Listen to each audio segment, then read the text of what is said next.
সিলেটের কৃতি সন্তান এসজে ইনোভেশনের চিফ এক্সিকিউটিভ অফিসার শাহেদ ইসলামকে। আমি প্রথমেই শাহেদ ইসলামকে স্বাগত বক্তব্য দেওয়ার জন্য আহ্বান জানাচ্ছি। Thank you, Dr. Manna, for inviting me to this webinar. Again, I'd like to thank everyone who is attending and the initiative we have taken for last few weeks as Corona Support Select. This is SG Innovation is proud to be part of this initiative. And আমরা সবার সাথে কাজ করতে পারি, যদিও আমি এখন new ইয়র্কে অনেকদিন ধরেই, but it is a proud moment for me. I am originally from Sylhet, তো আমার জন্য একটা অনেক ভাগ্যের ব্যাপার যে আপনাদের সাথে কাজ করব। আমাদের সর্বোচ্চ সহযোগিতা থাকবে আগামী দিনে। এগেন একটা অ্যানাউন্সমেন্ট এখানে করতে চাই শুধু কুইকলি, যে আমি also represent a non profit call the optimist. আমরা অপটিমিস্টের পক্ষ থেকে 2000 মাস্ক N95 মাস্ক দেশে পাঠানো হয়েছে, and we are going to distribute through Dr. Manna and Corona Support Select and BD Physician. So I just want to let everyone know that আমরা মনে করি যে N95 mask is very much needed for the doctor, and we need to save you guys fast to save Bangladesh. So thank you, Dr. Manna. Thank you, Shahid Islam, for your great initiative, and thanks Optimist a lot for their support. এখন আমি শুভেচ্ছা বক্তব্য দিবেন আমাদের corona support সিলেটের অন্যতম স্বপ্নদ্রষ্টা, বাংলাদেশ আওয়ামী লীগের সাংগঠনিক সম্পাদক এবং করোনা সাপোর্ট সিলেটের কোঅর্ডিনেটর জনাব শফিউল আলম চৌধুরী নাদেল।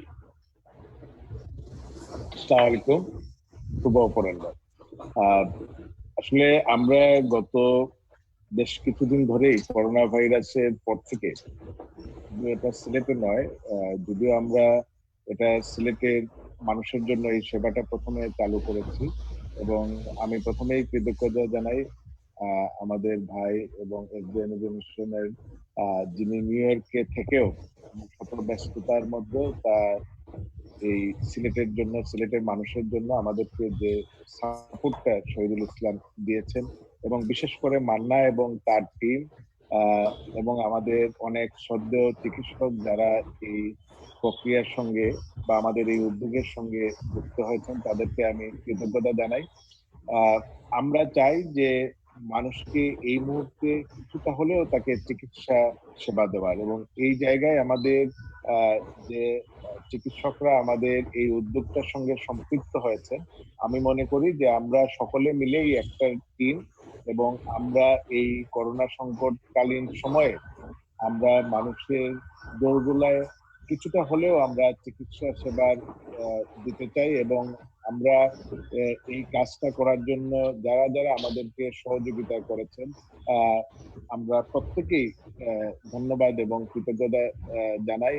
আমরা চাই যে ধরনের মানবিক উদ্যোগের সঙ্গে আমরা নিজেদেরকে আরো বেশি করে, যাতে আমরা এটা শুধু সিলেটে নয়, এটা সিলেট সারা দেশে যদি আমাদের এই সংকট, যে সংকটটা রয়েছে করোনা ভাইরাসের, এই সংকটটা যদি থাকে, শহীদুল ইসলাম আমাদেরকে যে সহযোগিতা দিচ্ছেন, আমরা সারা দেশে এই উদ্যোগটা ছড়িয়ে দিতে চাই, এবং এটা শুধু আমাদের মাধ্যমে নয়, আমরা বিভিন্ন বিভাগীয় শহরে হয়তো এক একটা গ্রুপ তৈরি করে তাদের মাধ্যমে তারা এটা পরিচালনা করবেন, এই ধরনের আমাদের একটি পরিকল্পনা রয়েছে। ধন্যবাদ। ধন্যবাদ জনাব শফিউল আলম চৌধুরী নাদেল। এখন আমি বিডি ফিজিশিয়ানস এর পক্ষ থেকে স্বাগত বক্তব্য দেওয়ার জন্য প্রফেসর হাসিবুর রহমান স্যারকে আহ্বান জানাচ্ছি।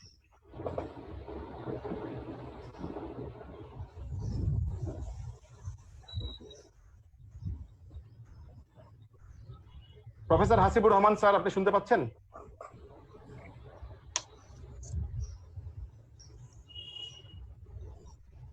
হাসিবুর রহমান স্যার আছেন, আর মনে হয় মাইক্রোফোনটা অফ। আমি আনমিউট করে দিই, দেখি আনমিউট করে দাও।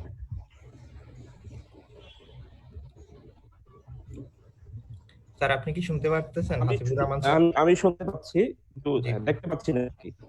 ঠিক আছে, ফিজিশিয়ানস এর পক্ষ থেকে এবং এসজি ইনোভেশনের পক্ষ থেকে সকলকে শুভেচ্ছা স্বাগতম। আমরা বেশ কিছুদিন ধরে এই করোনাকালীন সময়ে আমাদের ডাক্তার এবং আমাদের যারা চিকিৎসা সেবার সাথে সম্পৃক্ত তাদের জন্য বেশ কিছু কার্যক্রম হাতে নিয়েছি। করোনা সাপোর্ট সিলেট এ পর্যন্ত তাদের কার্যক্রমগুলো আমরা সঠিকভাবে আলহামদুলিল্লাহ চালাতে পেরেছি। পিপি বিতরণ থেকে শুরু করে ফ্রি টেলিমেডিসিন সার্ভিসগুলো আমরা এনশিওর করতে পারছি এবং এগুলো চালিয়ে যাচ্ছি। পাশাপাশি একাডেমিক সেশন হিসেবে বিভিন্ন ধরনের একাডেমিক ইম্পর্টেন্ট লেকচার্স গুলা বাংলাদেশের স্বনামধন্য ফিজিশিয়ানস যারা আছেন এই বাংলাদেশের, তারা আমাদের সাথে সহযোগিতা করেছেন এবং তারা নিয়মিতভাবে আমাদের সাথে ইনকর্পোরেট রয়েছে এবং তারা সাহায্য সহযোগিতা করে যাচ্ছেন। পাশাপাশি এই সমস্ত কার্যক্রমের সাথে আমাদের বাংলাদেশের অঞ্চল থেকে আরম্ভ করে বিভিন্ন বিভাগীয় শহরে অনেক ধরনের চিকিৎসকরা আমাদের সাথে সম্পৃক্ত হয়েছেন এবং প্রতিদিন এদের সংখ্যা বাড়ছে। তো আজকে যে বিষয় নিয়ে বাত রোগ নিয়ে আমাদের প্রফেসর সৈয়দ আতিকুল হক স্যার যে বক্তব্য রাখবেন সেটা অত্যন্ত সময় উপযোগী এবং এই সময় করোনাকালীন সময়ে বেশ কিছু ওষুধ কিন্তু এই সমস্ত রোগীদেরকে যেগুলো রেগুলার খেতে হয় সেগুলোর সম্বন্ধে আমাদের রোগীদের জানার খুব প্রয়োজন, সেগুলোর ডোজ মেইনটেনেন্সের জন্য। এই জন্য আজকে আমরা স্বাগত জানাচ্ছি প্রফেসর সৈয়দ আতিকুল হক স্যারকে, বাংলাদেশের বিখ্যাত রিমোটোলজিস্ট। তো thank you very much, thank you for your cooperation. Thank you.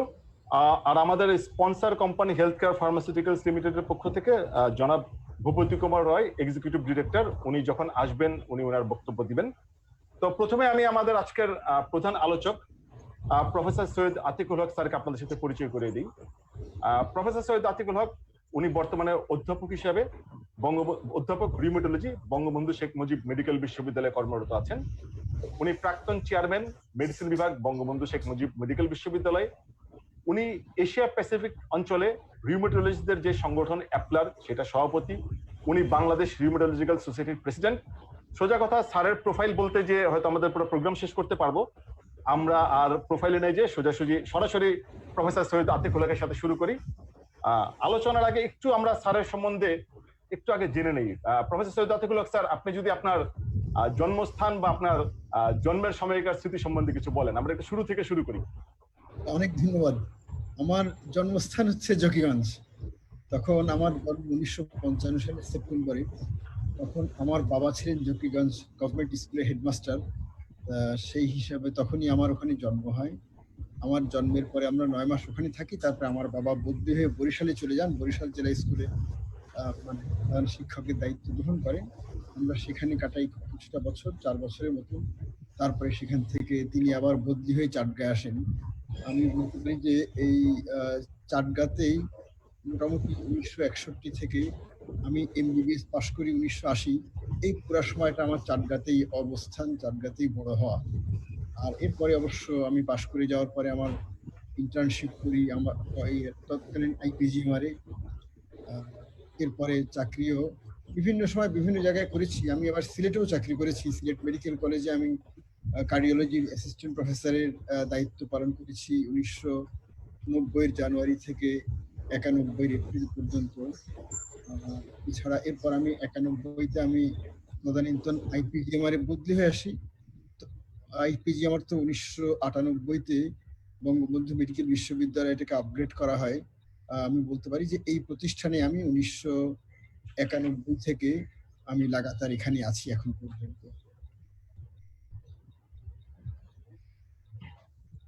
Sir, আপনার ইন্ট্রোডাকশনের জন্য ধন্যবাদ। তো স্যার, মানে একজন চিকিৎসক হিসেবে মানে যতটুকু অর্জন করা যায় মোটামুটি আপনার সমস্ত অর্জন আমার জানা মতে শেষ। শুধু নোবেল পুরস্কার পাওয়াটা হয়তো বাকি আছে, আর বাকি মোটামুটি সবকিছু অর্জন শেষ। স্যার, এই যে আপনার সাফল্য, এই সাফল্যের পিছনে আমি 3 জন মানুষের অবদানের কথা একটু জানতে চাই, তারপরে আমরা প্রোগ্রাম শুরু করবো। স্যার, প্রথমে হচ্ছে স্যার, আমি যতদূর জানি আপনার শিক্ষক পিতা জনাব সিরাজুল হক চট্টগ্রাম কলেজিয়েট স্কুলের প্রিন্সিপাল ছিলেন। আপনার মা এবং আপনার সহধর্মিনী তানজিলা হক। আমি এই 3 জনের ভূমিকা একজন সৈয়দ আতিকুল হক হয়ে ওঠার পিছনে কতটুকু, এটা জেনে স্যার আমি আজকে আলোচনায় যাবো। স্যার, এটা তো বিশাল, এই ভূমিকা তো অবশ্যই বিরাট, এবং এটা আসলে আমার মনে হয় যে এটা বলে শেষ করা যাবে না। বলতে গেলে অনেক কিছু বলতে হবে। সত্যিকার অর্থে মানে আমি বলবো যে আমাকে আপনারা সবাই যেভাবে দেখছেন, এই যে আতিকুল হক মানুষটা, এই মানুষটার মন মানসিকতা, মনন, চিন্তা ভাবনা, তার অনেক কিছুই আমি পেয়েছি আমার বাবা মার কাছে পূর্ণাঙ্গভাবে। বলতে পারেন যে আমার মধ্যে একটা মানব দরদি মনোভাব আছে। তারপরে গরিবদের প্রতি একটা সহানুভূতিশীল একটা চিত্ত আছে। তারপরে নন মেডিকেল মানে এক্সট্রা কারিকুলার লিটারেচার পড়ার একটা ঝোঁকও একসময় খুব বেশি ছিল, এখনো আছে, এখন সময় পাই না। কিন্তু এগুলো মোটামুটি আমার বাবা এবং মায়ের অনুপ্রেরণায় হয়েছে। আর এটাও ঠিক যে আমার কর্মজীবন তো ব্যস্ত, আপনারা জানেন সব ডাক্তারি কর্মজীবন খুব ব্যস্ত থাকে, এবং এই ব্যস্ততার মধ্যেও আমরা ব্যস্ততার জন্য পরিবারকে অত সময়টা আমরা কেউ দিতে পারি না। এবং এই কারণে আমাদের পরিবারের আমাদের সহধর্মিণীদের একটা অবিচল সমর্থন এবং সহনশীলতা অত্যন্ত গুরুত্বপূর্ণ। আমি এটাও আমার সহধর্মিণীর কাছ থেকে অবশ্যই পেয়েছি, এই জন্য আমি কৃতজ্ঞ। ধন্যবাদ স্যার। স্যার, আপনি তো বাংলাদেশের রিউমেটোলজি বা বাত রোগের পাইনিয়ার, এবং এই সাবজেক্টটা বাংলাদেশে ডেভেলপ করার পিছনে আপনার অবদান অপরিসীম। এখন স্যার, এই যে বাত রোগ, এটা তো একটা সময় মেডিসিন এবং অর্থোপেডিক্স ট্রিটমেন্টটা করতো। তো আপনার জন্য স্যার, এই যে সাবজেক্টটাকে আপনারা বাংলাদেশে এস্টাবলিশ করছেন, এটার পিছনে স্যার আসলে আপনাদের মেইন এটা কি, ইন্সপাইরেশনটা কোথায়? এই মেডিসিন এবং অর্থোপেডিক্সে ততদিন কভার করে আসছিল। হ্যাঁ, এটা ঠিকই। আমি বলবো যে এটা আসলে মেইন ইন্সপিরেশন হচ্ছে, প্রথম কথা হচ্ছে আমরা জানি যে আসলে আমাদের বিজ্ঞানের তো বিশাল অগ্রগতি হচ্ছে প্রত্যেকটা ব্রাঞ্চ, প্রত্যেকটা সাবজেক্টে। আমরা বলতে পারি যে তথ্যে ভারাক্রান্ত, মানে ইনফরমেশন ওভারবার্ডেন্ড। এবং এই যুগে একজন চিকিৎসকের পক্ষে মেডিসিনের সবগুলো ব্রাঞ্চে সমানভাবে বলতে পারেন যে আপগ্রেড থেকে সর্বোচ্চ মানসম্মত চিকিৎসা দেওয়াটা সম্পূর্ণ অসম্ভব হয়ে পড়েছে। এই প্রক্রিয়াটা আমরা অনুভব করি, আমি বলবো যে 1990-এর প্রথম দিক থেকে। এবং আসলে এখানে আমি একজনের কথা না বললে মোটেই চলবে না। তিনি হচ্ছেন আমার অত্যন্ত শ্রদ্ধেয় শিক্ষক অধ্যাপক এম.এন. আলম। তিনি আসলে আমাকে এ ব্যাপারে প্রেরণা জুগিয়েছেন আমি বলতে পারি। বা চিকিৎসা বিজ্ঞানের যে বিশালত্ব, তার সাথে আমার পরিচয় অনেকটা তার মাধ্যমেই। এখন তিনি 1991 সালে বঙ্গবন্ধু মেডিকেল বিশ্ববিদ্যালয়ে যখন আমি যে যোগ দিই, আমি এর আগে সিলেট মেডিকেলে ছিলাম, সিলেট মেডিকেল থেকে আমি বঙ্গবন্ধু মেডিকেল বিশ্ববিদ্যালয়ে বদলি হই 1991 এপ্রিলে। তার কিছুদিন পরেই আলম স্যার রিমাটোলজি ক্লিনিক প্রতিষ্ঠা করেন, এবং সেই ক্লিনিকে মানে আমরা মেডিসিন বিশেষজ্ঞ, তখন তো রিমাটোলজিস্ট আসলে ছিল না, মেডিসিন বিশেষজ্ঞ আলম স্যার, আমি, তারপরে এছাড়া অর্থোপেডিশিয়ান আমাদের প্রফেসর কাইয়ুম চৌধুরীর নাম আপনারা হয়তো অনেকেই শুনেছেন। তিনি দীর্ঘদিন বারডেমে ছিলেন, তিনি সম্প্রতি রিটায়ার করেছেন বারডেম থেকে। তিনি ঢাকা শহরের একজন প্রথিতযশা অর্থোপেডিশিয়ান। তারপরে অধ্যাপক কামরুল ইসলাম তখন ছিলেন ফিজিক্যাল মেডিসিনের হেড, এবং অধ্যাপক মইনুজ্জামান, তিনি এরপরে দীর্ঘদিন বঙ্গবন্ধু মেডিকেল বিশ্ববিদ্যালয় ফিজিক্যাল মেডিসিনের চেয়ারম্যান ছিলেন। তিনিও কয়েক বছর আগে অবসরে গিয়েছেন, সম্ভবত 2.5 বছর আগে। তা আমরা এই কয়েকজন বসে সমস্ত বাতের রোগীদেরকে দেখতাম, এবং ওখানেই দেখতে দেখতে আমাদের একটা উপলব্ধি হয় যে এই বাত বিষয়টা আমাদের একটা পৃথক স্পেশালিটি হিসাবে তার জন্ম হওয়া দরকার। 1997-তে একটা সুযোগ আসে, সেটা হচ্ছে WHO একটা প্রস্তাব দেয় আমাদের IPGMR এর জন্য, যার আওতায় আমাকে ইয়েতে পাঠানো হয়, সিঙ্গাপুরের তান তক সেং হসপিটাল। এটা হচ্ছে বাত ব্যাধির জন্য ডেডিকেটেড হাসপাতাল। সেখানে আমি প্রশিক্ষণ গ্রহণ করি। ফিরে আসার পর আমি আমাদের বাংলাদেশ রিউমাটোলজি সোসাইটি গ্রহণের একটা উদ্যোগ নিই। আলম স্যার ছিলেন তার প্রধান পৃষ্ঠপোষক এবং প্রথম ফাউন্ডার প্রেসিডেন্ট। তারপরে বাংলাদেশ রিউমাটোলজি সোসাইটিরও যথেষ্ট ভূমিকা আছে বাংলাদেশ রিউমাটোলজির বিকাশে। বঙ্গবন্ধু মেডিকেল বিশ্ববিদ্যালয় প্রতিষ্ঠা হওয়ার পর বিশ্ববিদ্যালয় অনেকখানি স্বাধীনতা পায়, এবং তদানীন্তন ভাইস চ্যান্সেলর, এটা 1999 সালের 29 এপ্রিল প্রতিষ্ঠা করা হয়। 1999 সালে তিনি একটা নির্দেশ বলে আমাদের মেডিসিন ডিপার্টমেন্টের মধ্যে রিউমাটোলজি, রেসপিরেটরি মেডিসিন এবং এন্ডোক্রাইনোলজি 3টা উইং প্রতিষ্ঠার নির্দেশ দেন। এবং তখন থেকে আমি বলবো যে একাডেমিক পরিসরে রিউমাটোলজির একটা অগ্রযাত্রা সূচিত হয়েছিল, এবং এখন সেটা অব্যাহত আছে। স্যার, একটু আমাদেরকে বাংলাদেশের যে কমন যে বাত রোগগুলা, এগুলা সম্বন্ধে স্যার একটু বলেন, যে এই কি কি রোগ আপনারা সাধারণত দেখেন, বা কমন কি কি রোগ? আসলে আমি যদি কমন রোগ বলি, আমাদের তো আছে, আমাদের আসলে সত্যিকার অর্থে তথ্য আছে, আমরা উপাত্ত, আমরা 3বার আমাদের প্রিভ্যালেন্স স্টাডি করেছি, 3বার না বাস্তবে 4বার। আমরা কমিউনিটিতে মানে নারায়ণগঞ্জের 6টা প্রথমে 6টা গ্রাম নিয়ে তারপর 12টা গ্রাম নিয়ে আমরা প্রিফারেন্স স্টাডি করি। আর এরপরে আমরা গার্মেন্টস শ্রমিকদের মধ্যে একটা প্রিফারেন্স স্টাডিও করেছি, এবং এই 2-3 বছর আগে আমরা আমাদের দেশব্যাপী বাতরোগের প্রিভ্যালেন্স বা প্রাদুর্ভাবের উপর আমরা আমাদের একটা সমীক্ষা সম্পন্ন করেছি। আমাদের আগের 3টা অলরেডি পাবলিশড হয়েছে এবং প্রত্যেক সবগুলোই খ্যাতনামা আন্তর্জাতিক জার্নালেই পাবলিশড হয়েছে। আর এখন আমরা আমাদের যে আন্তর্জাতিক যেটা দেশব্যাপী যেটা, এটা আমরা জমা দিয়েছি, এখন সেটা রিভিউ পর্যায়ে আছে। আমরা আশা করি আর কয়েক মাসের মধ্যেই সেটা পাবলিশড হবে। কাজে আমি বলতে পারি যে আমাদের কমিউনিটি পর্যায়ে বাতরোগের প্রাদুর্ভাবের সম্পর্কে আমাদের একটা আইডিয়া আমাদের হয়ে গেছে, এবং তাতে আমরা দেখেছি যে লো ব্যাক পেইন বা সিম্পল লো ব্যাক পেইন যেটাকে আমরা বলি সেটা, এবং হাঁটুর অস্টিওআর্থাইটিস, এই দুটো হচ্ছে সবচেয়ে কমন, এদের প্রাদুর্ভাব সবচেয়ে বেশি।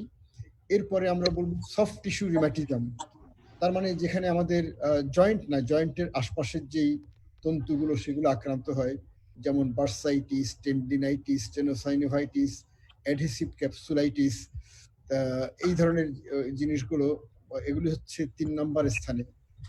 আর এরপরে 4 নম্বরে আসে আমাদের প্রদাহজনিত বাত, যার মধ্যে রিউমাটয়েড আর্থ্রাইটিস, স্পন্ডাইলোআর্থ্রাইটিস এগুলি চলে আসে।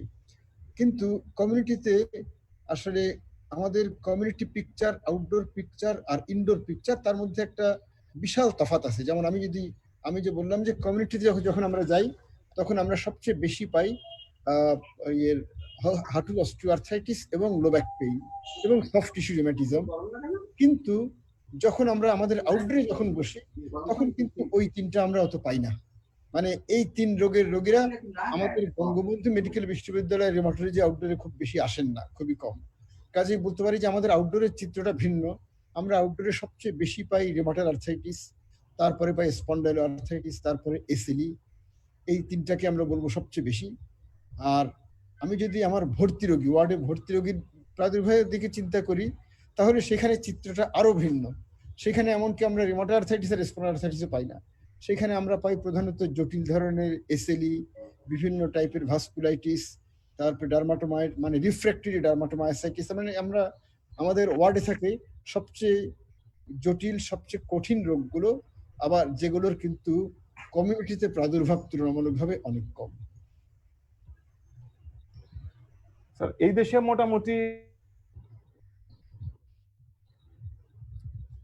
অস্টিওআর্থ্রাইটিস বলেন, এই ব্যাপারে স্যার একজন সাধারণ পেশেন্ট কি কি নিয়ম ফলো করতে পারে বা কিভাবে সে ভালো থাকবে, এবং আজকালকে নি ট্রান্সপ্লান্ট বা হাঁটু প্রতিস্থাপন ব্যাপারটা বেশ জনপ্রিয় হচ্ছে, এই ব্যাপারে স্যার আপনার সাজেশন কি? একজন মানুষ কখন হাঁটু প্রতিস্থাপনে যেতে পারে, আর হাঁটু ভালো রাখার জন্য বা হাঁটুতে যাদের বাত ব্যথা আছে তারা ভালো থাকার জন্য কিভাবে চলতে পারে স্যার? আচ্ছা, অনেক ধন্যবাদ। আসলে যাদের হাঁটুতে ব্যথা যখন আমরা বলি, সবচেয়ে কমন হচ্ছে হাঁটুর অস্টিওআর্থ্রাইটিস। এই হাঁটুর অস্টিওআর্থ্রাইটিসের রোগীরা জীবনে কিছু নিয়ম কানুন মেনে যথেষ্ট ভালো থাকতে পারেন। যেমন তার মধ্যে একটাকে আমরা বলি হাঁটুর সুরক্ষা করা, মানে জয়েন্ট প্রোটেকশন।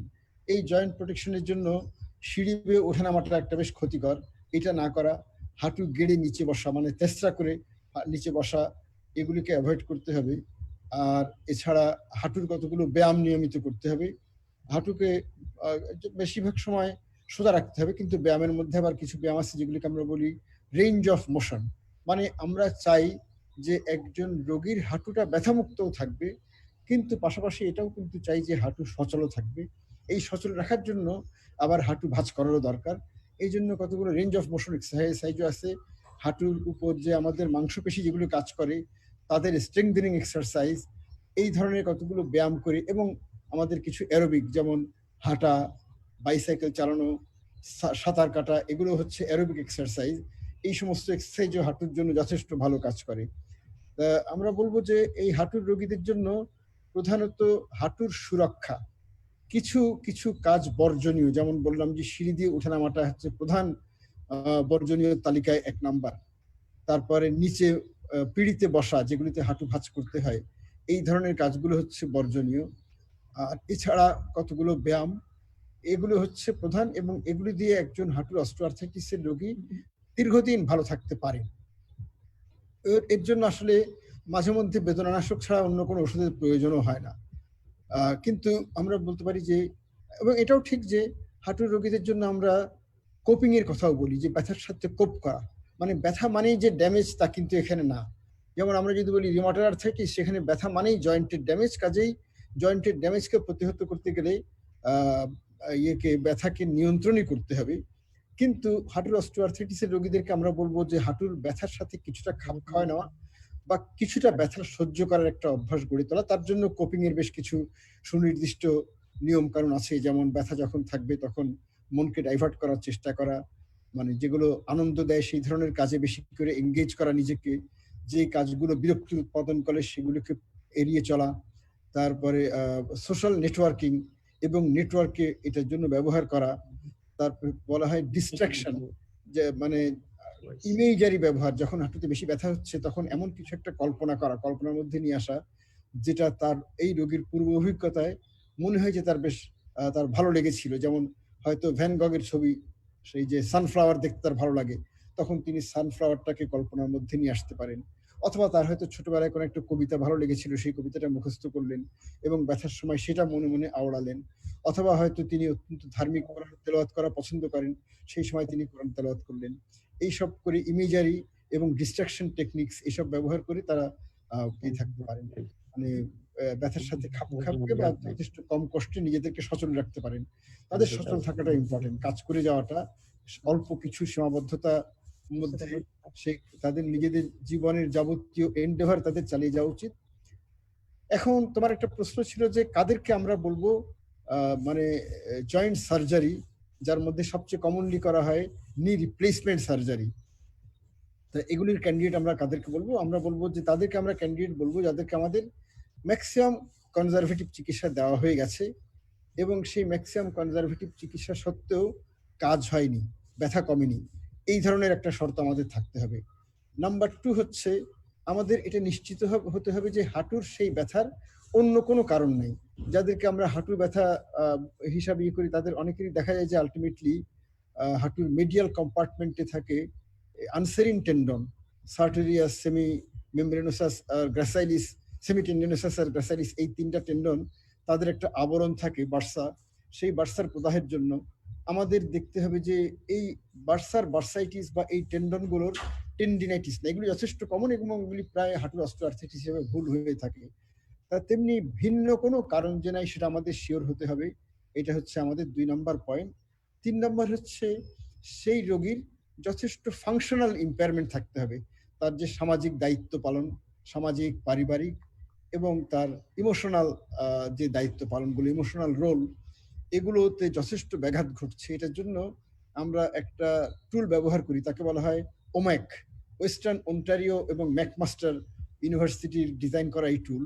এটাই এখন পৃথিবীতে সবচেয়ে জনপ্রিয়, যে একজন হাঁটুর রোগী, হাঁটুর অস্টিওআর্থ্রাইটিসের রোগী হাঁটু ব্যথার কারণে তার কর্মক্ষমতা কতখানি হারিয়েছেন এটা পরিমাপ করার একটা পদ্ধতি। আমাদের 3 নম্বর পয়েন্ট হচ্ছে সেই রোগীর যথেষ্ট এই মানে হাঁটু ইয়েতে সেই রোগীর মানে হাঁটুর জন্য তার দৈনন্দিন জীবন যাপনে যথেষ্ট ব্যাঘাত ঘটছে, এটাও আমাদের নিশ্চিত হতে হবে। আর 4 নম্বর হচ্ছে রেডিওলজিক্যাল, তার মানে তার জয়েন্ট স্পেসের যথেষ্ট ন্যারোয়িং আছে। এটার জন্য হাঁটুর জন্য আমাদের কিছু স্কোরিং এর পদ্ধতি আছে, আমরা বলি কেলগ্রেন স্কোরিং। জয়েন্টের মানে অস্টিওআর্থ্রাইটিস কতখানি এগিয়েছে সেটা পরিমাপ করার জন্য সেই কেলগ্রেন স্টেজ 3 এবং 4 এই ধরনের একটা করা হয়। বলা হয় যে এই 4টা শর্ত যখন মিলবে তখনই আমরা একজন রোগীকে নি জয়েন্ট রিপ্লেসমেন্টের পরামর্শ দেব। যদি একজন রোগী যদি দীর্ঘদিন বেঁচে থাকেন তাহলে দেখা যায় যে আলটিমেটলি টোটাল জীবনে হাঁটুর অস্টিওআর্থ্রাইটিসের রোগীদের শতকরা 10 ভাগের নি রিপ্লেসমেন্টের প্রয়োজন হয়, বাকি শতকরা 90 ভাগ রিপ্লেসমেন্ট ছাড়াই তাদের পুরো জীবনটা পার করে দিতে পারেন। স্যার ধন্যবাদ, আমাদের মাঝে স্যার যোগ দিয়েছেন বাংলাদেশ ফার্মা মার্কেটের বা ফার্মাসিউটিক্যালস মার্কেটের একজন legend, living legend, mister Bhupati Kumar Roy, executive director health care pharmaceuticals limited. Sir আপনাকে একটু শুভেচ্ছা জানাতে যাচ্ছেন এবং আমাদেরকে। অনেক ধন্যবাদ।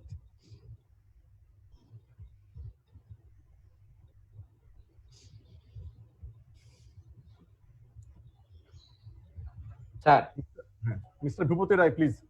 Sir, thank you, sir.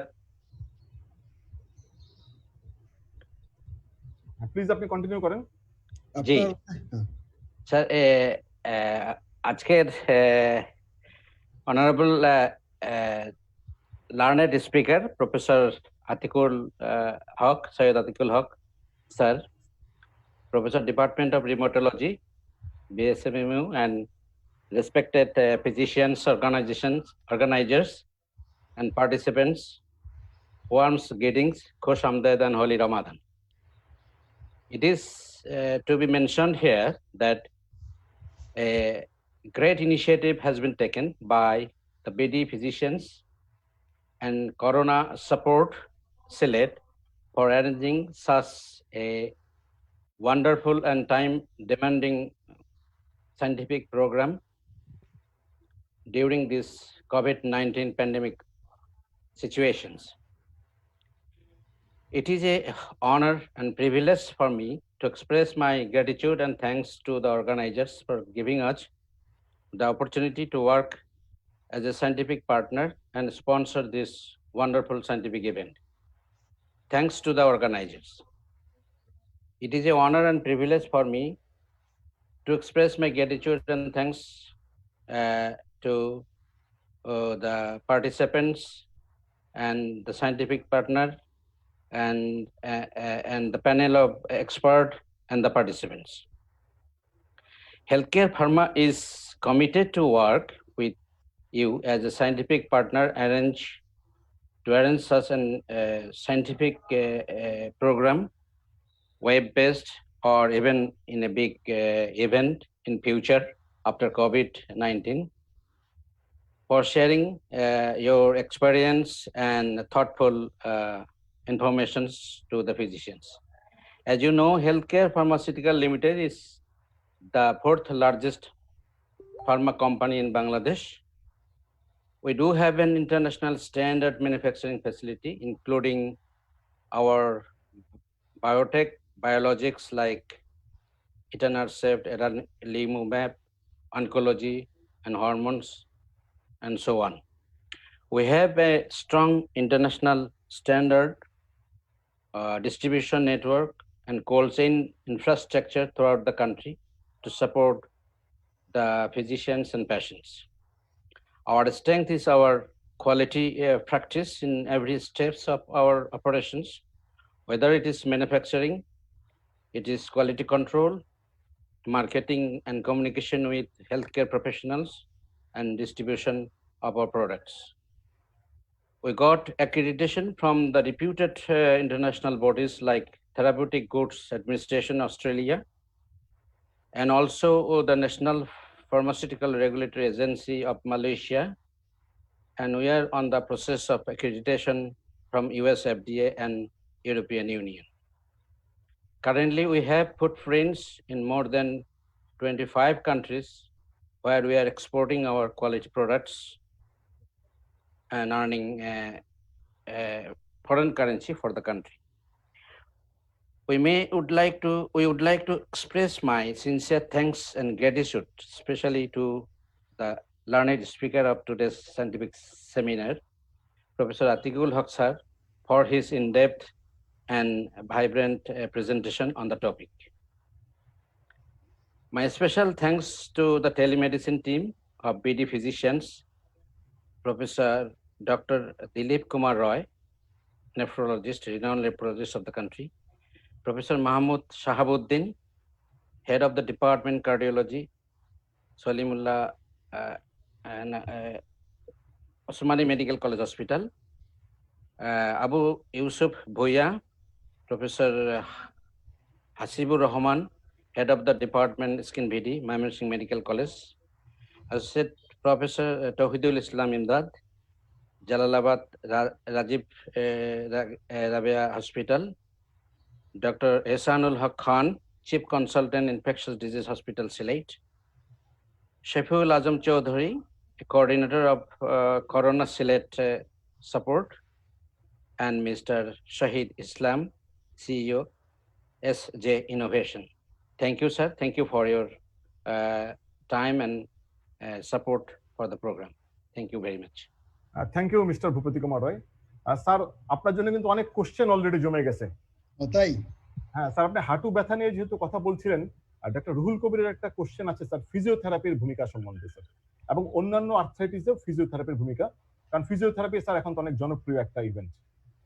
এমনি ফিজিওথেরাপি একটা আমাদের চিকিৎসার জন্য একটা অত্যন্ত অপরিহার্য একটা অনুষঙ্গ বলে আমি বলবো, খুবই অপরিহার্য। এবং যেগুলো বিশেষ করে আমরা মানে আমাদের রিউমাটোলজিক্যাল রোগগুলোকে প্রধানত দুটা ভাগে ভাগ করি, একটা হচ্ছে প্রদাহজনিত, আরেকটা হচ্ছে মানে প্রদাহজনিত নয়, নন ইনফ্লামেটরি। তার মধ্যে মানে প্রধান হচ্ছে ডিজেনারেটিভ, যেমন অস্টিওআর্থ্রাইটিস আর রিপিটেটিভ স্ট্রেন ইনজুরি বা সফট টিস্যু ইনজুরি। এগুলো যেগুলো প্রদাহজনিত না, নন ইনফ্লামেটরি, সেগুলোর জন্য আসলে ফিজিয়াট্রির গুরুত্বটা অপরিসীম।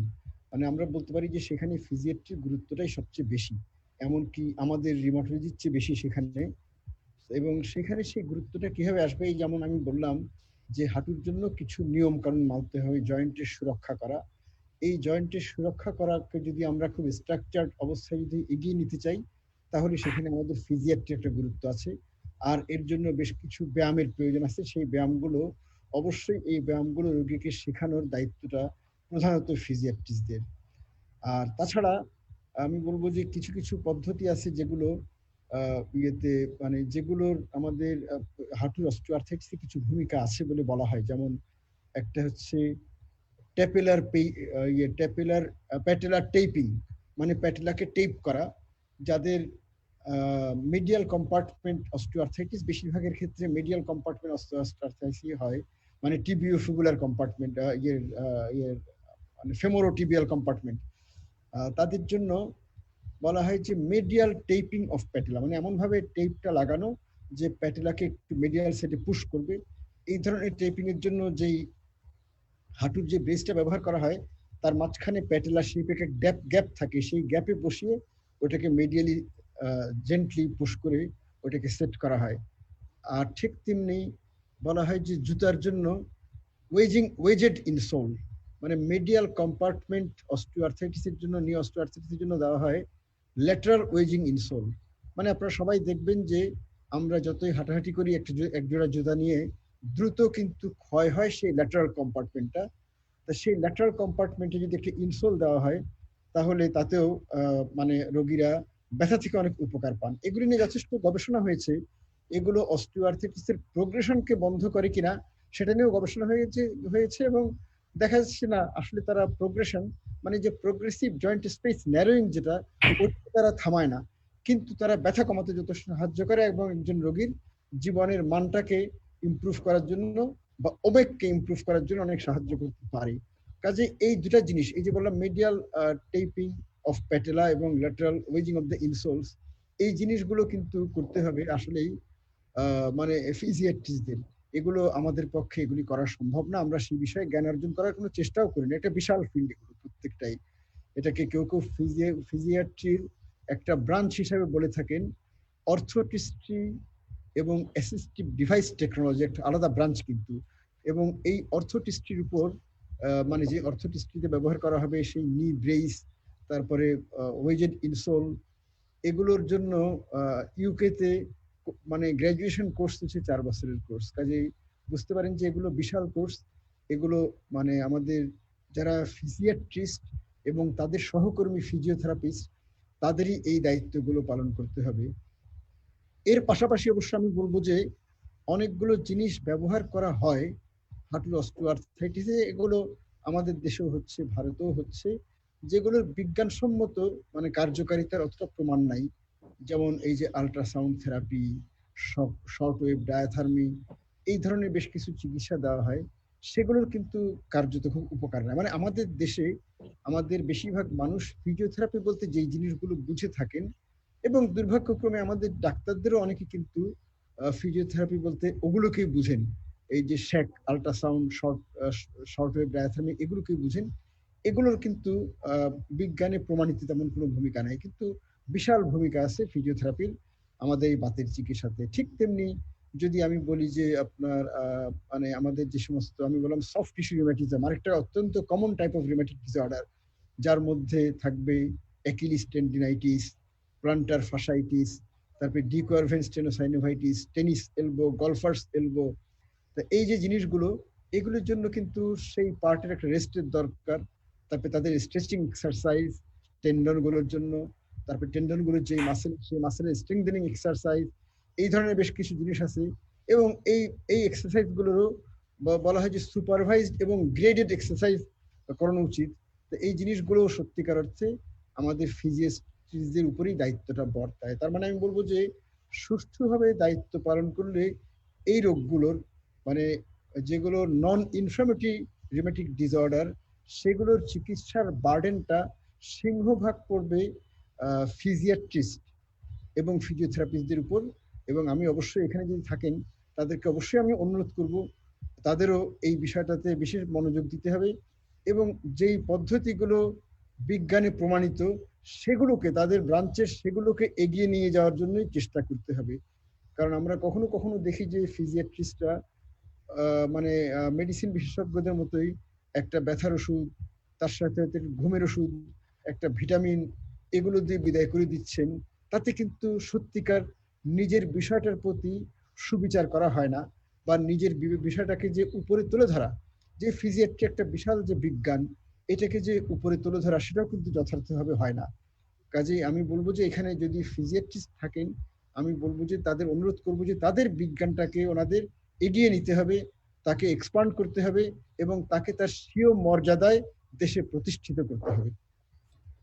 স্যার আপনার কাছে আরেকটা কোশ্চেন স্যার, ইদানিং ওই যে কিছু টিভি চ্যানেলে দেখা যায় যে ইন্ডিয়ান ঋষি মুনিদের সেই পাহাড় পর্বত থেকে বিভিন্ন রকম বৈজ্ঞানিক তারা মিশ্রণ করে যে স্যার মলম টলম বানাচ্ছেন বা জেল বানাচ্ছে বা ওই যে তেল বানাচ্ছে, এবং এগুলা খুব জোর মানে প্রচার হচ্ছে।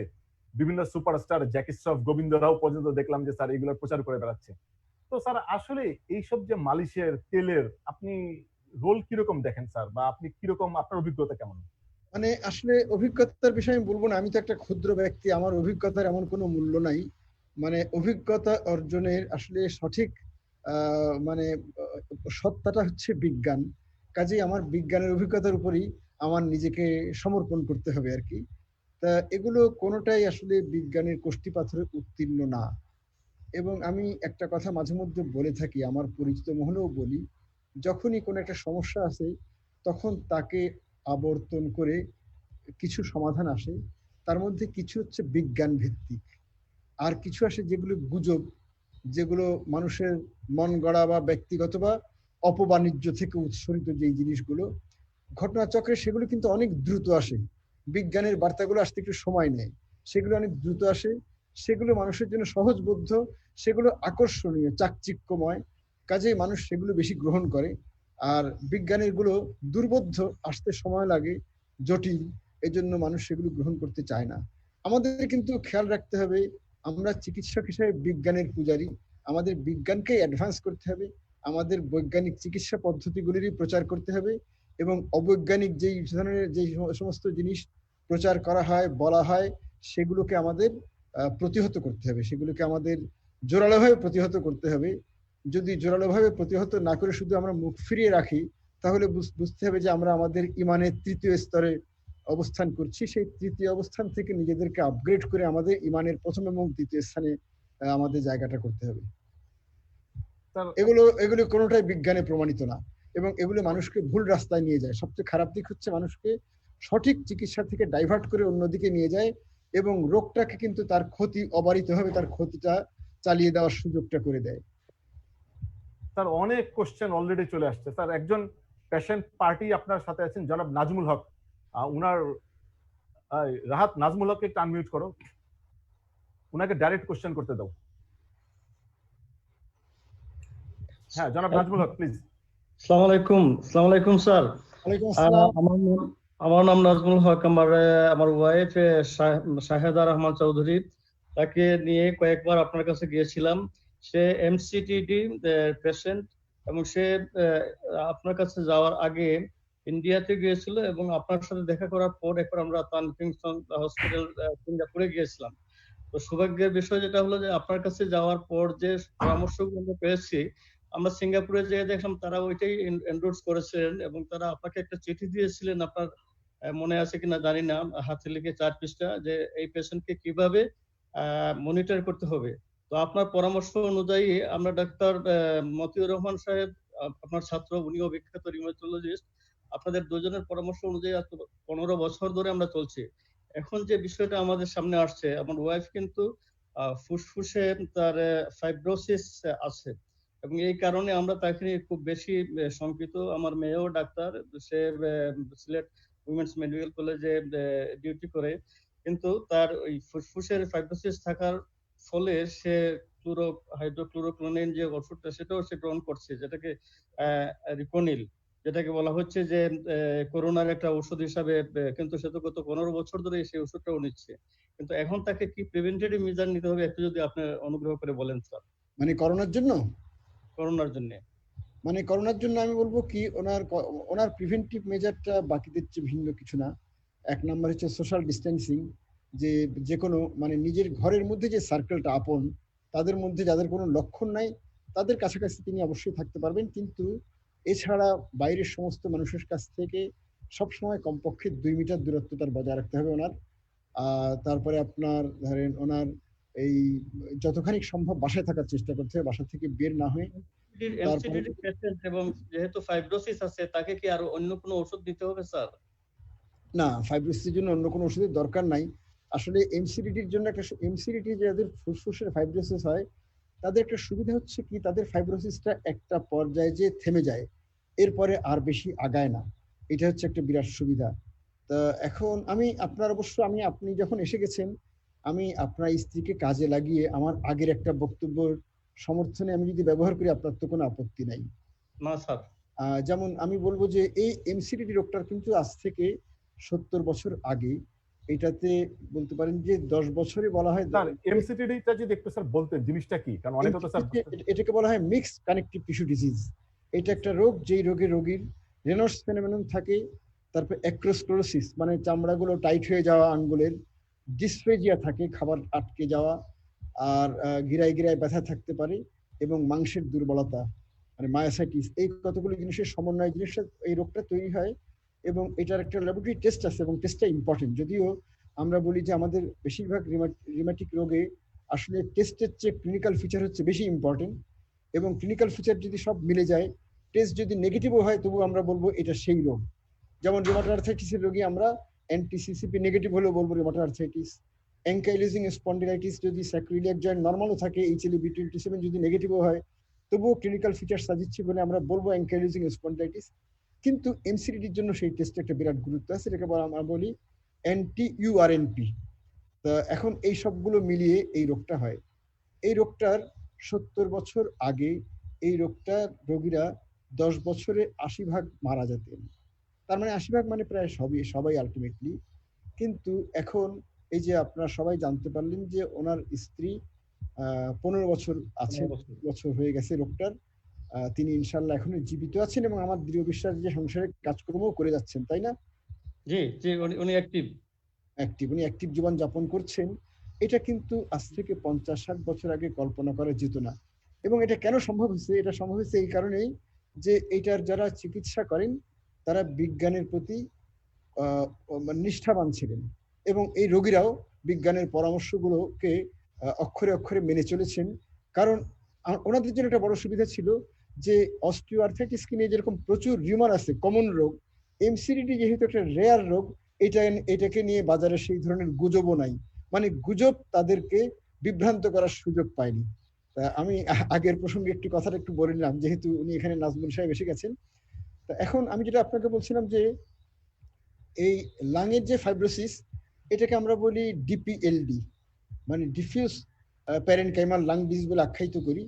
এই ডিপিএলডি রোগটা যখন আমাদের এই বাতরোগের ছাড়া আলাদাভাবে হয়, তার কিন্তু পরিণতিটা বেশ খারাপ। এই রোগের রোগীরাও কিন্তু 5 বছরের মাথায় তাদের বলা হয় যে তারা এন্ড স্টেজ রেসপিরেটরি ফেইলিয়ারে আক্রান্ত হন। তার মানে তারা সারাক্ষণ শ্বাসকষ্ট থাকবেন, এবং তার 2-3 বছরের মধ্যে তারা মৃত্যুর কোলে ঢলে পড়বেন। কিন্তু এমসিডিডি বা আমাদের বাতের সাথে সংশ্লিষ্ট আরো কিছু আছে, যেমন সিস্টেমিক স্ক্লেরোসিস, এগুলোর যে ডিপিএলডি, তার ফাইব্রোসিসটা একটা পর্যায়ে যে থমকায় যায় আর ফার্দার আগায় না। কাজেই এখানকার ফাইব্রোসিস থেকে মৃত্যুটা বা আরো বেশি কষ্ট হওয়াটা অনেক একটা বিরল ঘটনা, এবং এটা যাদের প্রোগ্রেস করছে না তাদেরকে আমাদের কোনো ওষুধ দেওয়ার দরকার হয় না। আমাদের এটার জন্য মাঝে মধ্যে মাপতে হয় কিছু জিনিস। আপনি নিশ্চয়ই জানেন যে লাং ফাংশন টেস্ট আমরা করি, এফভিসি, তারপরে ডিএলসিও, এই পরীক্ষাগুলো আমরা করে থাকি। এগুলোতে আমাদের মনিটর করতে হবে যে অবনতি হচ্ছে কিনা। অবনতি হলে আমরা চিকিৎসা দেব, অবনতি না হলে আমরা চিকিৎসা দেব না। এবং এটা ঠিক যে আমাদের এই এমসিডিডির যে ডিপিএলডি, তার চিকিৎসা কিন্তু আমরা একটা পর্যায়ে বন্ধ করি, যাদেরকে চিকিৎসা দেওয়ার দরকারও হয়। আমার অনেক রোগী আছে যাদেরকে আমরা অ্যাগ্রেসিভ চিকিৎসা দিতে বাধ্য হয়েছি, তাদের কিন্তু আমরা একটা পর্যায়ে 3 বছর পরে ওষুধগুলো বন্ধ করেও দিতে পারি, যেটা আমাদের এই যেগুলিকে আমরা বলি ইডিওপ্যাথিক, মানে কারণ না জানা ডিপিএলডি রোগীদের ক্ষেত্রে কিন্তু সেটাও সম্ভব হয় না। তার মানে আমি বলবো যে ওনার এইটার জন্য বাড়তি কোনো সতর্কতার দরকার নাই। করোনার জন্য আমি বলবো যে এটা ঠিক যে আমাদের কিন্তু এটা প্রমাণিত হয়ে গেছে যে বাত জ্বর, যেমন বলা হয় যে diabetes, high blood pressure, chronic kidney disease, তারপরে আপনার এই ধরনের বেশ কিছু রোগ আছে যেগুলো থাকলে একজন রোগীর করোনায় সংক্রমিত হওয়ার ঝুঁকিটা কিছু বেশি। কিন্তু তার চেয়ে বড় জিনিস হচ্ছে তাদের সিভিয়ার করোনা, যাতে ভেন্টিলেটর লাগবে, এই ধরনের তীব্র করোনা হওয়ার সম্ভব ঝুঁকিটা তাদের অনেক বেশি। কিন্তু আমাদের বাতরোগগুলো কিন্তু সেই ঘটনা না, বাতরোগগুলো তেমন কাজটা করে না, কাজেই এটা কোনো সমস্যা নাই। আর তার পাশাপাশি আরেকটা ওনার অবশ্য একটা সমস্যা হচ্ছে ওনার ফুসফুসের রোগ আছে। ফুসফুসের রোগ অবশ্য মানে ওই করোনা যদি হয়ে যায় তাহলে তীব্র করোনার কিছুটা মানে বাড়তি ঝুঁকি বহন করে। এই কারণে করোনা যাতে না হয় তার জন্য সর্বোচ্চ সতর্কতা ওনার অনুসরণ করতে হবে। এবং তার মধ্যে আমি বলবো যে আমাদের বাসায় থেকে যে জিনিসগুলো হয় না, ঘরের ডিসইনফেকশন, ঘরে যত সারফেস আছে, টেবিল, চেয়ার, চেয়ারের হাতল, তারপরে দরজার কড়া, আংটা, নব, এগুলো, তারপরে আপনার সুইচ, আমাদের লাইট ফ্যানের সুইচ, তারপরে মোবাইল ফোন, তারপরে যদি আপনার কোনো রিমোট কন্ট্রোল থাকে সেই রিমোট কন্ট্রোলগুলো, এই সবগুলো জিনিসই কিন্তু 0.1% ক্লোরাইড সলিউশন দিয়ে, ক্লোরিন সলিউশন দিয়ে নিয়মিত ভাইরাস মুক্ত করতে হবে, জীবাণু মুক্ত করতে হবে।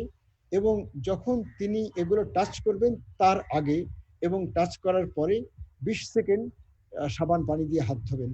এই জিনিসটা আমাদের প্রায় হয় না, এটা ওনার কিন্তু নিষ্ঠার সাথে মানতে হবে। স্যার আমাদের অনেক কোশ্চেন আছে স্যার, আমরা একটু বাকিগুলো নেওয়া শুরু করি স্যার। একটা সামান্য একটা এডিশনাল বিষয়, এক্সকিউজ মি। হ্যালো স্যার, আমার ওয়াইফের গত 3 মাস ধরে তার হার্টে একটু সমস্যা দেখা দিয়েছে। F44 মানে এতে ধরা পড়েছে। এটা মানে এটা কি pulmonary artery pressure? F44 heart F44 এটাকে আমরা বলি পালমোনারি আর্টারি সিস্টোলিক প্রেসার। যদি এটা 44 হয় তাহলে এটা আমরা বলবো কিছুটা বেড়ে গেছে। এটাকে আমরা বলি মাইল্ড পালমোনারি হাইপারটেনশন বলে বলি, মৃদু। তা এটার জন্য ওনাকে তো ওষুধ দেওয়া হয়েছে কিনা কিছু? প্রপিলেট খাচ্ছে। আচ্ছা ঠিক আছে, তাহলে তিনি ওষুধ পাচ্ছেন। ওর এটার জন্য একটা মানে রিকমেন্ডেশন আছে যে এই রোগীদের বছরে একবার করে যে কালার ডপলার, হার্টের কালার ডপলার স্টাডি করবেন, প্রেশারটা মাপবেন।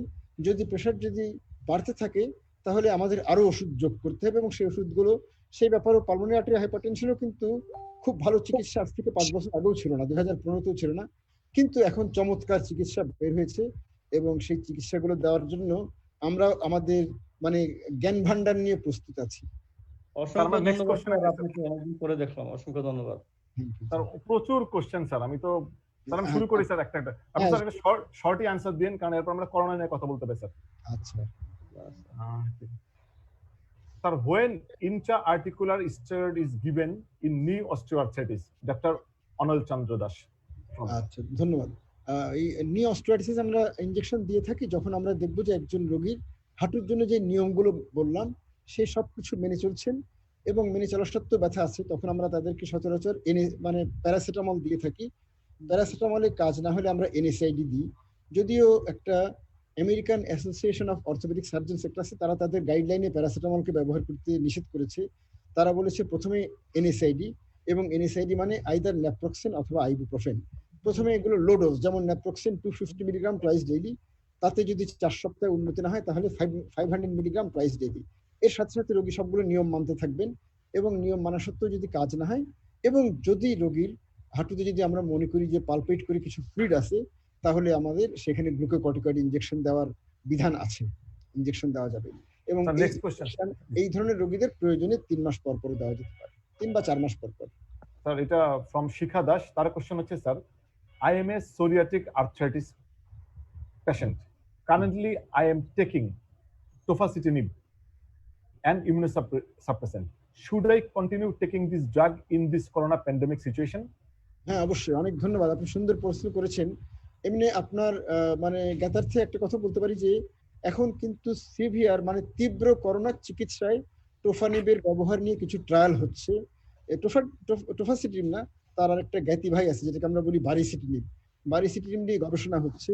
তার মানে টোফাসিটিনিব কিন্তু করোনাতে উপকারীও হতে পারে। আপনার আমি বলবো যে টোফাসিটিনিব চালাতে হবে, এটা হচ্ছে নাম্বার 1। 2 নাম্বার হচ্ছে যাতে করোনা না হয় তার জন্য পূর্ণ সতর্কতা সবগুলো ঠিক মতো অনুসরণ করতে হবে, যেটা আমি আগের প্রশ্নকর্তার প্রশ্নের উত্তরে বলেছি।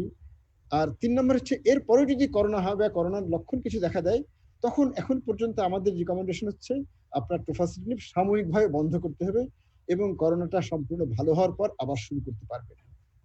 স্যার আরেকটা কোশ্চেন, মিস্টার প্রণব সরকার, ডিয়ার স্যার, আমরা তো অনেকেই এখন টোফাসিটিনিব খাচ্ছি, যদিও এস এর জন্য এটা এখনো পুরোপুরি অ্যাপ্রুভ হয়নি, ফেজ 3 এ স্টাডি চলছে, কিন্তু যদি অ্যাপ্রুভ হয় তাহলে এই ওষুধের দাম বেড়ে যাবে কি বাংলাদেশের? আমি আশা করি এই ওষুধের ইনশাআল্লাহ দাম বাড়বে না, কারণ আমি আপনাকে বলতে পারি আমি এই জন্য বাংলাদেশের যে কোম্পানিগুলো এনেছে সেই কোম্পানিগুলোর প্রতি আমি কৃতজ্ঞতা জ্ঞাপন করছি। কারণ এটা বাইরে কিন্তু এক একটা ট্যাবলেটের দাম 1000 টাকা, কোনো কোনো দেশে 2000 আছে, সেখানে আমাদের দেশে এক একটা ট্যাবলেট এখন 42 টাকায় পাওয়া যাচ্ছে। তার মানে আমরা বলতে পারি প্রায় মানে 45 ভাগের 1 ভাগ দাম। এটা আমি অবশ্যই কৃতজ্ঞ যারা এনেছেন তাদের প্রতি, এবং আমার যারা আগে বিদেশিগুলো খাচ্ছিলেন, বিদেশিটার নাম হচ্ছে জেলজাং অরিজিনাল কোম্পানির, তাদেরকে আমি আমাদের দেশিটাতে সুইচ করেছি এবং তারাও বলেন যে এই দামের বিনিময়ে তারা জেলজাং এর প্রতি মানে জাস্ট 20% কর্মক্ষমতা কমেছে বলে মনে হয়, মানে 20% মানে কমেছে, কম কাজ হচ্ছে, 80% কাজ হচ্ছে। আমি বলবো যে যদি 45 ভাগের 1 ভাগ দাম দিয়ে যদি আমি 80% বেনিফিট যদি পাই, ক্ষতি কি? আমি অবশ্যই আমি আশা করি যে এগুলির দাম বাড়বে না, এটা মোটামুটি নিশ্চিত। স্যার উনার একটা সাপ্লিমেন্ট কোশ্চেন আছে স্যার, টোফাসিটিনিবের পরের জেনারেশন ব্যারিসিটিনিব, তারপর স্যার আপডেটসিটিনিব নামক ওষুধগুলো বাংলাদেশে কবে বাজারজাত হবে? বিশেষ করে আপডেটসিটিনিব ইন্টারনেটে এটার নাকি সাইড এফেক্ট সবচেয়ে কম, এই বিষয়ে কি স্যার কোনো আইডিয়া আছে আপনার?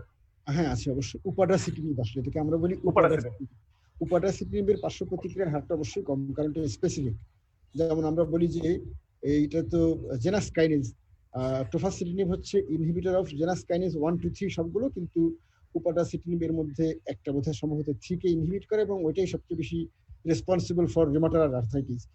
তা এখন এগুলো কবে আসবে সেটা ঠিক বলতে পারছি না। এমনি আমাদের মানে বিকন ফার্মা এই বারিসিটিনিব তৈরি করে, কিন্তু এটা এই বারিসিটিনিব বিকন শুধুমাত্র বিদেশে রপ্তানি করে, বাংলাদেশের মানে বাংলাদেশে মার্কেট করার অনুমতি এখনো পায়নি। তা শুধু বিদেশে, এবং আপনারা শুনে খুশি হবেন যে এটা কিন্তু ইউরোপেও রপ্তানি হচ্ছে, ইউরোপের কোনো দেশও বাংলাদেশ থেকে কিন্তু বারিসিটিনিব ক্রয় করে নিয়ে যাচ্ছে। এটার দাম কিন্তু অনেক বেশি, সম্ভবত ডেইলি একটা করে ট্যাবলেট খেতে হয় 2 মিলিগ্রামের, তাতে খরচ ডেইলি 500 টাকা, মানে টোফাসিটিনিবের মতন এত কম দাম না। উপাডাসিটিনিব আসলে যে দাম কম হবে সেটা ভরসা করতে পারছি না, তবে যেহেতু আমাদের এখানে হেলথ কেয়ারের মানে প্রধান কর্মকর্তা এখানে আছেন, আমি অনুরোধ করবো যে আপনারা উপাডাসিটিনিব, বারিসিটিনিব এগুলো নিয়ে আসেন এবং এগুলো এই টোফাসিটিনিবের কাছাকাছি দামে যদি দিতে পারেন, আমরা আপনাদের সাথে চিরদিনের একটা কৃতজ্ঞতার পাশে আবদ্ধ হব। স্যার এখন আমাদের এই সেশন শর্ট করে আমরা করোনাতে চলে যাব। স্যার আপনি এসএলই রোগের জন্য আপনি বাংলাদেশে আরেকজন পাইনিয়ার। স্যার একজন মানুষ কখন এসএলই সাসপেক্ট করবে বা একজন পেশেন্ট কখন এসএলই সাসপেক্ট করবে, এই সম্বন্ধে যদি স্যার আলোচনা করেন, আর সাথে একটু গাউট রোগটা সম্বন্ধে একটু বলেন স্যার। আমরা এসএলই বলবো যে একজন রোগীর যখন রোগীটা সচরাচর এসএলই রোগীরা হচ্ছে অল্প বয়সের মেয়েদেরই বেশি হয়, পুরুষদের কম হয়। মানে বলবো যে যদি 15 থেকে 35 বছর বয়সের কোনো মহিলার যদি গিরায় ব্যথা হয়, তার সাথে জ্বর, চামড়ায় লাল লাল চাকা, মাথার চুল অতিরিক্ত পড়ে যাওয়া, মুখে ঘা, এই জিনিসগুলো যদি হয় তাহলে ওনার মনে করতে হবে যে আমারটা এসএলই হতে পারে এবং দ্রুত একজন চিকিৎসকের শরণাপন্ন হতে হবে। এটা হচ্ছে এসিডি সম্পর্কে। আমি যদি গাউট সম্পর্কে বলি, গাউট সম্পর্কে প্রচুর বিভ্রান্তি আছে, সেই কারণে আমার গাউট সম্পর্কে, এবং গাউট একটা কমন রোগ, গাউটের প্রধান বৈশিষ্ট্য হচ্ছে গাউটের অ্যাটাকটাকে আমরা বলি এপিসোডিক, মানে এটা মাঝে মধ্যে আসবে, তীব্র ব্যথা, এবং ব্যথাটা সচরাচর একটা জয়েন্টে হবে, কখনো কখনো 2 জয়েন্টে হতে পারে। সেই তীব্র ব্যথাটা এসে 4-5 দিন বা সর্বোচ্চ 14 দিন পর্যন্ত থাকবে, তারপরে রোগীর ব্যথা সম্পূর্ণ ভালো, আবার হয়তো কয়েক মাস বা কয়েক বছর পরে হবে। তার মানে এটাকে আমরা বলবো রিকারেন্ট অ্যাকিউট মনোআর্থ্রাইটিস, এটাই হচ্ছে গাউটের বৈশিষ্ট্য। আমি এই কথাটা এই জন্য বলছি যে গাউটের একটা টেস্ট আছে যেটা হচ্ছে ইউরিক অ্যাসিড। ইউরিক অ্যাসিড অনেকেরই বেশি থাকে, এমনকি ইন্দোনেশিয়াতে দেখা গেছে ইউরিক অ্যাসিড শতকরা 24% মানুষের, সুস্থ মানুষদের মধ্যে ইউরিক অ্যাসিড বেশি থাকে। এবং অনেক সময় দেখা যায় যে একজন রোগীর আসলে রিউমাটয়েড আর্থ্রাইটিস অথবা হাঁটুর অস্টিওআর্থ্রাইটিস, এই ব্যথাগুলো কিন্তু লাগাতার দীর্ঘদিন থাকে, অনেকগুলো গিরাকে আক্রমণ করে, সেই টিপিক্যাল গাউটের জয়েন্টকে না। তা এই ধরনের সত্ত্বেও ইউরিক অ্যাসিড বেশি পেয়ে অনেক সময় চিকিৎসকরা তাদেরকে গাউট বলে আখ্যায়িত করেন।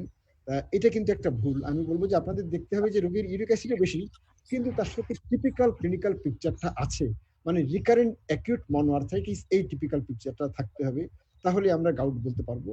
আর তার পাশাপাশি আমি বলবো যে গাউটের প্রসঙ্গে আরেকটা কথা আমার মনে হয় যে সবাইকে জানানো দরকার, সেটা হচ্ছে গাউট হলেই আসলে আমাদের চিকিৎসকরাও এখনো, শুধু আমাদের দেশে না গোটা পৃথিবীতেই, একটা বিশাল ফর্দ দিয়ে দেন যে এই জিনিসগুলো খাওয়া নিষেধ। সেই ফর্দটা কিন্তু সম্পূর্ণ ভুল।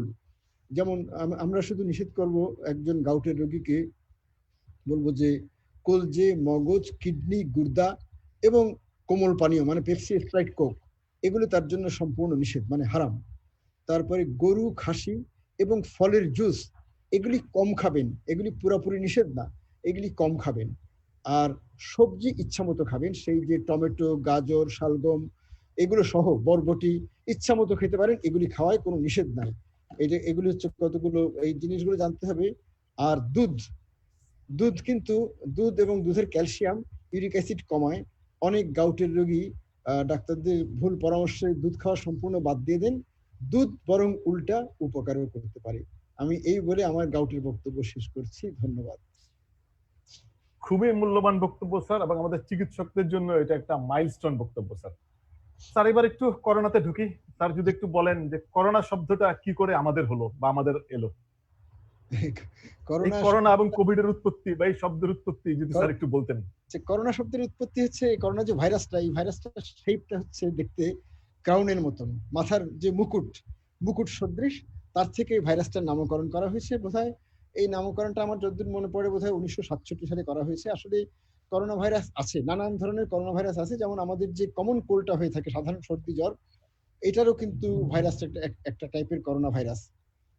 এখন আর প্রাণীদের মধ্যে তো অনেক ধরনের করোনা ভাইরাসই আছে, মানুষের মধ্যে তুলনামূলকভাবে একটু কম। এই করোনা ভাইরাসটা আমাদের যে প্রচলিত যে কনভেনশনাল করোনা ভাইরাস, সেগুলো তো মারাত্মক রোগ করে না, কিন্তু প্রথম করোনা ভাইরাসকে মারাত্মক রোগ করতে দেখা গেছে যখন সার্স এপিডেমিকটা হয়, বিশেষ করে চায়না এবং হংকং থেকে এটা হয়ে থাকে। তখন প্রথম দেখা গেল যে এই করোনা ভাইরাস মারাত্মক হয়ে থাকতে পারে এবং এটা একটা প্রাণ সংহারী ভাইরাস। এটা সম্ভবত 2002 বা 3 সালের দিকে হয়েছিল। তারপরে 2009 হয়েছে মিডল ইস্টে মার্স, সেটাও আরেকটা করোনা ভাইরাস, এবং এরপরে তো আমাদের এটা আসলো। তা এই সার্স এর কারণে, সার্স হচ্ছে সিভিয়ার অ্যাকিউট রেসপিরেটরি সিনড্রোম, তার থেকে ওই ভাইরাসটার নামকরণ হয়েছিল সার্স করোনা ভাইরাস বা সার্স কোভি, এভাবে তার WHO তার নামকরণ করেছিল। এখন এটা যেহেতু সে একই ধরনের সিভিয়ার অ্যাকিউট রেসপিরেটরি সিনড্রোমই করে এবং এটা একটা করোনা ভাইরাস, এই জন্য WHO তার নামকরণ করেছে SARS-CoV-2। তার মানে ভাইরাসটার নাম হচ্ছে SARS-CoV-2। SARS-CoV-2 যেই ইনফেকশনটা করে, WHO আবার ইনফেকশনগুলোরও একটা আলাদা নামকরণ করতে পছন্দ করে। এই ইনফেকশনটার নাম দেওয়া হয়েছে কোভিড-19, মানে করোনা ভাইরাল ডিজিজ। 19টা হচ্ছে 2019 থেকে পাওয়া, এভাবে নামকরণটা হয়েছে কোভিড-19। স্যার এখন যেটা জানার জন্য খুব ইম্পর্টেন্ট,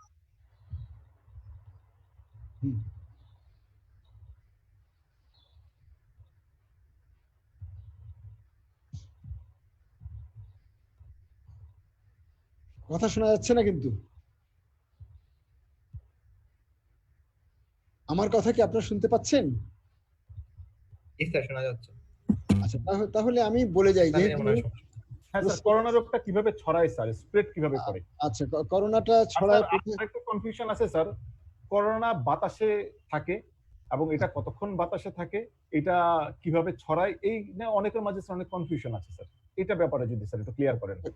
করোনা বাতাসে ছড়ায় সচরাচর ড্রপলেটের মাধ্যমে। যখনই আমরা কাশি কিংবা হাঁচি দিই, তখন আমাদের কাশি বা হাঁচির সাথে অ্যারোসল তৈরি হয়, মানে পার্টিকেলস, ওই ফ্লুইড পার্টিকেলস, যার সাথে আমাদের বলতে পারে আমরা স্পুটাম, তারপরে আমাদের শ্লেষ্মা, নাক থেকে যেটা বের হচ্ছে, আমাদের মুখের যেই মানে মিউকাস সিক্রেশন, এগুলো মিলে তার মধ্যে ভাইরাস থাকে, সেগুলো মিলে একটা ড্রপলেট তৈরি হয় এবং সেই ড্রপলেটটা ছড়িয়ে পড়ে। সেই ড্রপলেটটা মোটামুটি দেখা গেছে যে বিনা বাধায় সে 2 মিটার পর্যন্ত যেতে পারে এবং 2 মিটার পর সে মাটিতে পড়ে যায়। নর্মালি এটাই হয়ে থাকে। তা এটা এর জন্য মোটামুটি আমরা বলতে পারি যে এই যারা এই ধরনের কাশি হাঁচি দিচ্ছেন, তাদের সংস্পর্শে যে মানুষগুলো আসবেন, তাদের 2 মিটারের মধ্যে তারা কাশি হাঁচি দিয়ে আক্রান্ত হতে পারেন। এটা হচ্ছে ড্রপলেট মেডিয়েটেড স্প্রেড। আর আরেকটা হচ্ছে মানে কন্ট্যাক্ট স্প্রেড। তার মানে হচ্ছে ধরেন আমার হাঁচিতে করোনা ভাইরাস আছে, আমি আমার হাত দিয়ে নাকটা মুছলাম, এরপরে আমি কোনো একটা দরজার নব খুললাম হাত দিয়ে, এবং এরপরে আরো একজন আসলেন, সেই দরজার নবটাতে তিনি হাত দিলেন সেই দরজা খোলার জন্য, তিনি তার হাতের মধ্যে সেই ভাইরাসটাকে পেয়ে গেলেন এবং এরপরে তিনি তার হাত দিয়ে আবার তার নাক স্পর্শ করলেন। আপনারা সবাই অনেকেই জানেন বা খেয়াল করেছেন, আবার বৈজ্ঞানিক গবেষণায় প্রমাণও আছে যে মানুষের একটা সহজাত প্রবৃত্তি হচ্ছে নাক এবং মুখে হাত দেওয়া। নাক আর মুখ কিন্তু মানুষের হাতকে প্রবলভাবে আকর্ষণ করতে থাকে। এটা নিয়ে পৃথিবীতে যথেষ্ট গবেষণা এখনো হচ্ছে। তা তিনি হয়তো নাকে হাত দিলেন এবং যখন নাকে হাত দেন তখন ভাইরাসটা তার নাকের কাছে গিয়ে আবার ভাইরাসটা তার একটা লোকেশন পেয়ে গেল, তার মধ্যে দিয়ে সে তার নাসারন্ধ্রে ঢুকলো এবং সেই নাসারন্ধ্র থেকে তার নেজোফ্যারিংস দিয়ে ল্যারিংসে নেমে ফুসফুসে চলে গেল। ফুসফুসের এপিথেলিয়ামে থাকে মানে angiotensin converting enzyme receptor type 2। এই করোনার কিন্তু সারফেসে যে একটা প্রোটিন আছে, তার মধ্যে একটা এটার সাথে এটার মতো, এটার যে সাবস্ট্রেট তার মতোই স্ট্রাকচার, কাজে সেখানে বাইন্ড করে সে এন্ডোসাইটোসিসের মাধ্যমে তার ভিতরে ঢুকে যায়।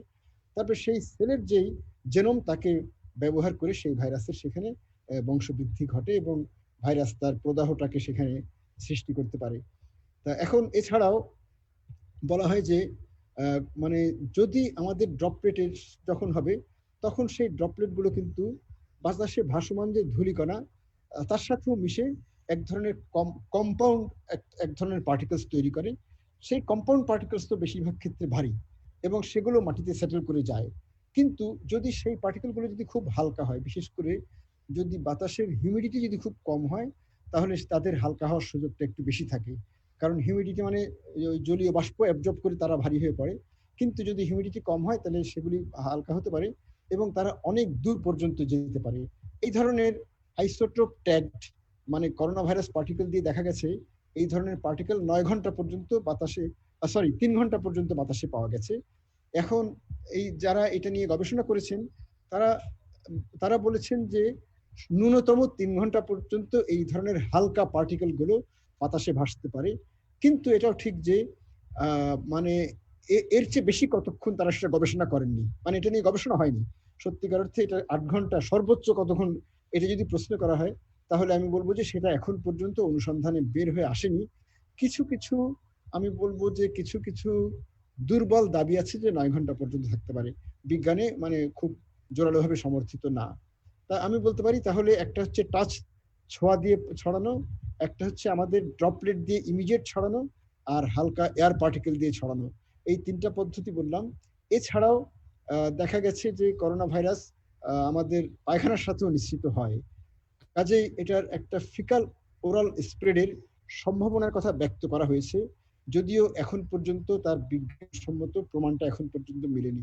প্রস্রাবের সাথেও করোনা ভাইরাস প্রস্রাবের মধ্যেও পাওয়া যাচ্ছে রোগীদের, তার মাধ্যমে ছড়ায় কিনা আমরা জানি না।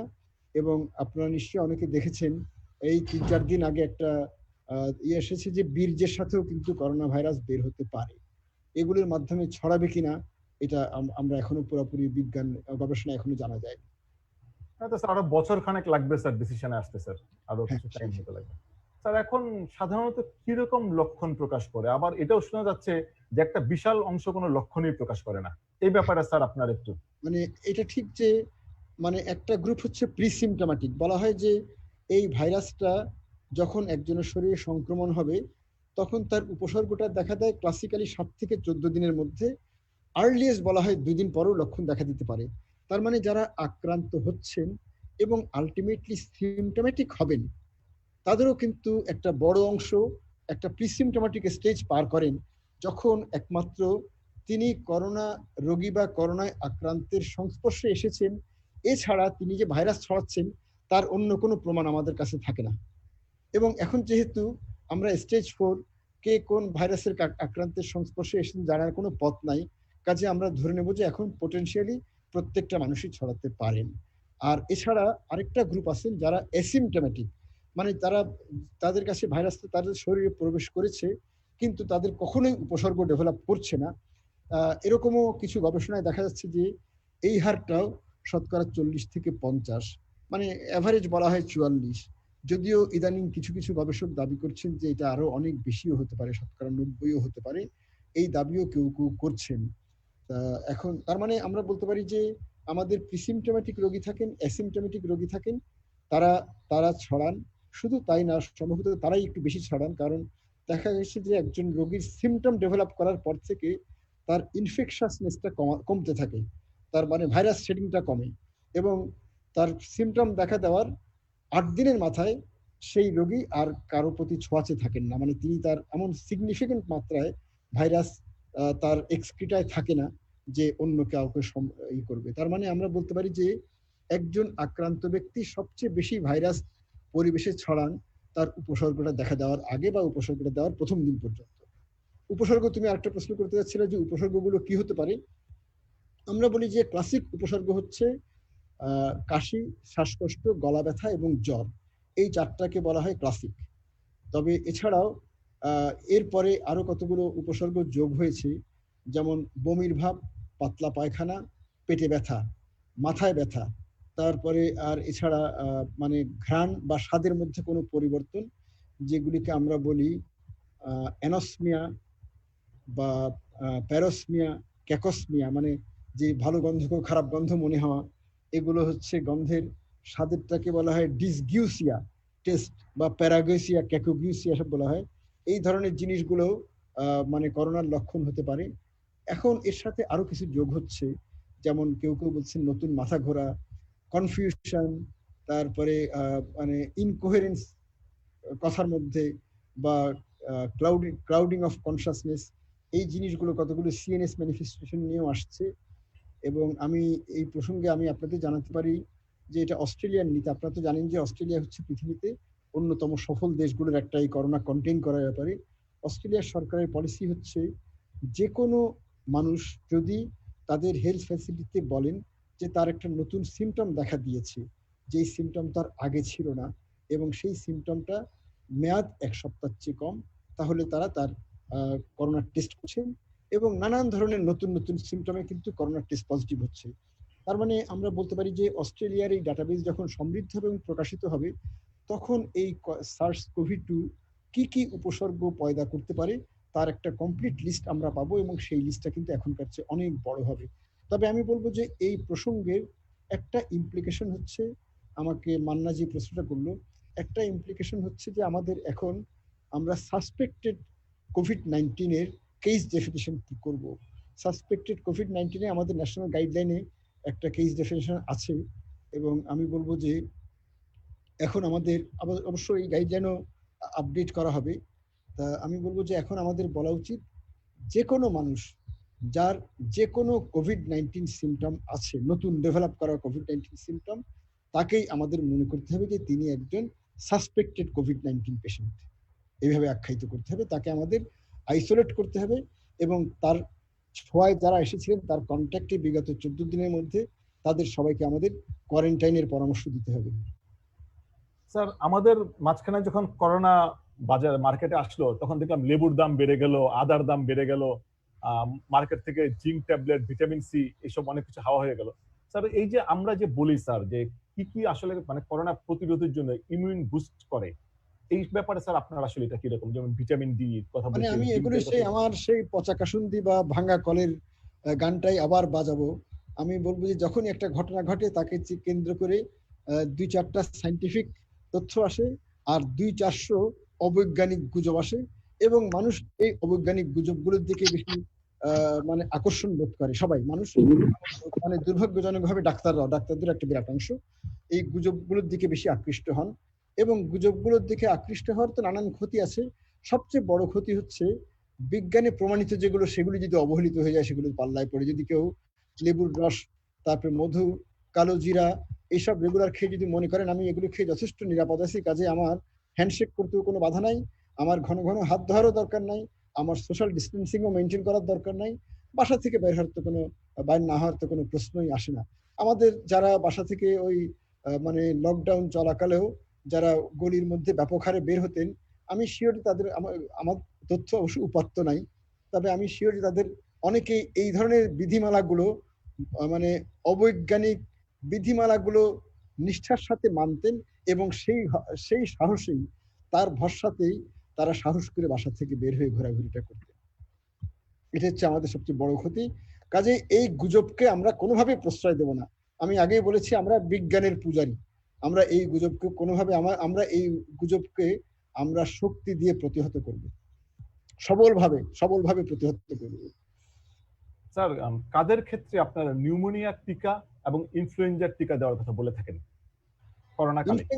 হ্যাঁ, ইনফ্লুয়েঞ্জার টিকা তো একটা ম্যাস ভ্যাকসিনেশনের বিষয়, কিন্তু সবাইকে দিতে হবে, মানে একদম বাচ্চা বুড়া সবাইকেই দিতে বলা হয়, এবং প্রতি বছরে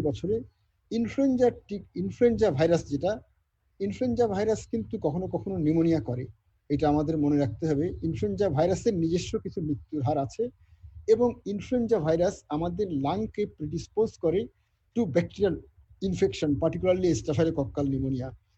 এই কারণে এখন কিন্তু মোটামুটি অনেকেই বলেন, অনেক দেশের কিন্তু গাইডলাইনও আছে যে মানে করোনা উপদ্রুত এলাকার প্রত্যেকটা মানুষ ইনফ্লুয়েঞ্জার টিকা নিয়ে নেবেন, যেন তার করোনা হলে করোনার সাথে যে সিভিয়ার করোনা রোগীদেরও কিন্তু এই ধরনের ব্যাকটেরিয়াল ইনফেকশন, আদার ভাইরাল ইনফেকশন ওগুলো হয়ে গোটা পরিস্থিতিতে আরো ঘোলাটে করে ফেলে, এবং কতখানি মৃত্যু হয় SARS-CoV-2 জন্য আর কতখানি সে স্টাফাইলোকক্কাস বা অন্য ভাইরাসের জন্য, ইনফ্লুয়েঞ্জা ভাইরাসের জন্য, এটা বলা কিন্তু মুশকিল।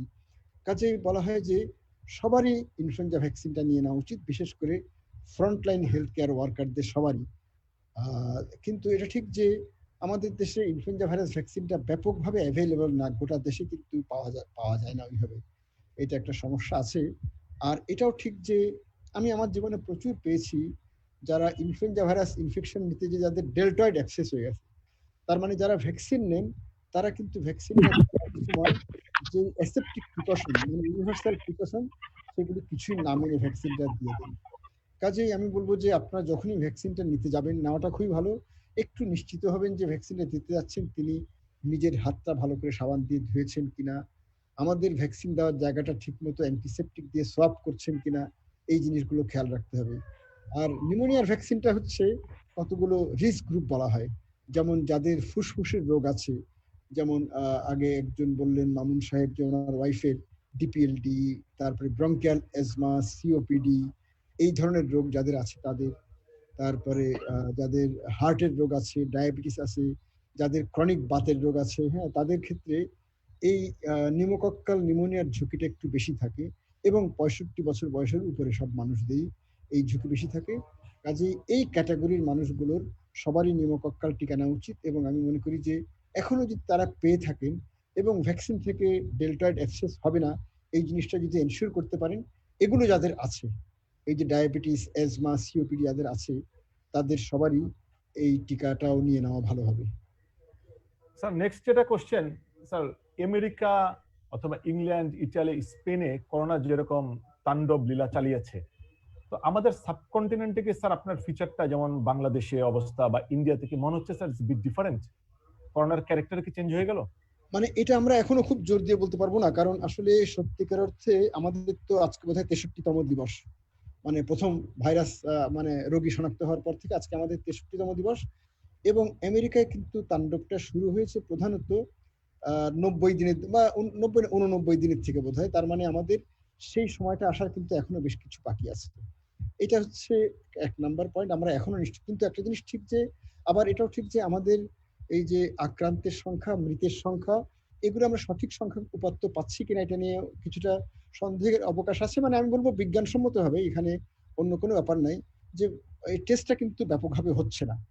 আবার এটাও ঠিক যে আমাদের রোগীদের মধ্যেও কিন্তু সেই ব্যাপক সচেতনতা নাই, যে আমাদের এই ধরনের কোন একটা লক্ষণ যদি নতুন করে দেখা দেয়, গলা ব্যথা, কাশি, জ্বর, পেটে ব্যথা, পাতলা পায়খানা, বমির ভাব, এরকম কিছু একটা দেখা দিলেই আমি যে একটা হেলথ ফ্যাসিলিটিতে রিপোর্ট করব আমার টেস্টের জন্য, এটা কিন্তু রোগীরাও করছেন না।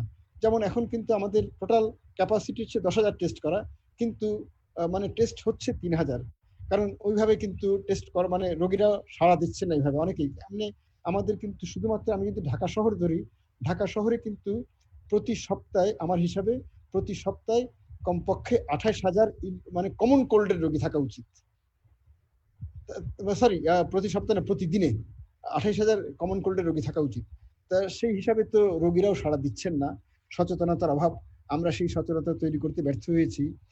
কাজেই আমাদের সত্যিকার আক্রান্তের সংখ্যা যদি দেশ জুড়ে, গোটা দেশ জুড়ে ব্যাপকভাবে টেস্ট ফ্যাসিলিটিস স্থাপন করে এবং রোগীদেরকে ভলান্টিয়ার করার জন্য আহ্বান জানিয়ে, তার পাশাপাশি রোগীদের অ্যাক্সেসটাকে অনেক সহজ করে দিয়ে, এখন রোগীদের অ্যাক্সেস কিন্তু সহজ না, অনেক সহজ করে দিয়ে যদি করা হতো, তাহলে এমনও হতে পারে যে করোনায় আক্রান্ত, কোভিড-19 আক্রান্ত রোগীর সংখ্যা হয়তো আমরা দেখতাম যে এখন যা পাচ্ছি প্রতিদিন, এখন তো আমরা পাচ্ছি 700-800, হয়তো তার জায়গায় আমরা 7 থেকে 8,000 পেতাম।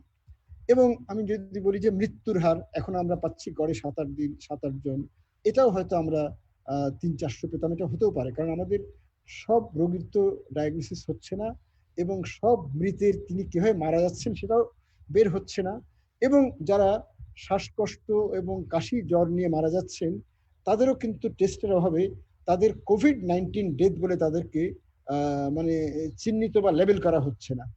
কাজেই আমাদের সত্যিকার চিত্রটা বোঝা একটু কঠিন। তবে একটা জিনিস ঠিক যে একটা কারণে আমাদের যখন আমরা পিকে যখন পৌঁছায় যাব, আমাদের হয়তো পিকে পৌঁছাবো আমরা আরো 2-3 সপ্তাহ পর, আমাদের যে একটা ঢিলেঢালা লকডাউন, এটা হয়তো এটাকে কিছুটা পিছাতে পারে।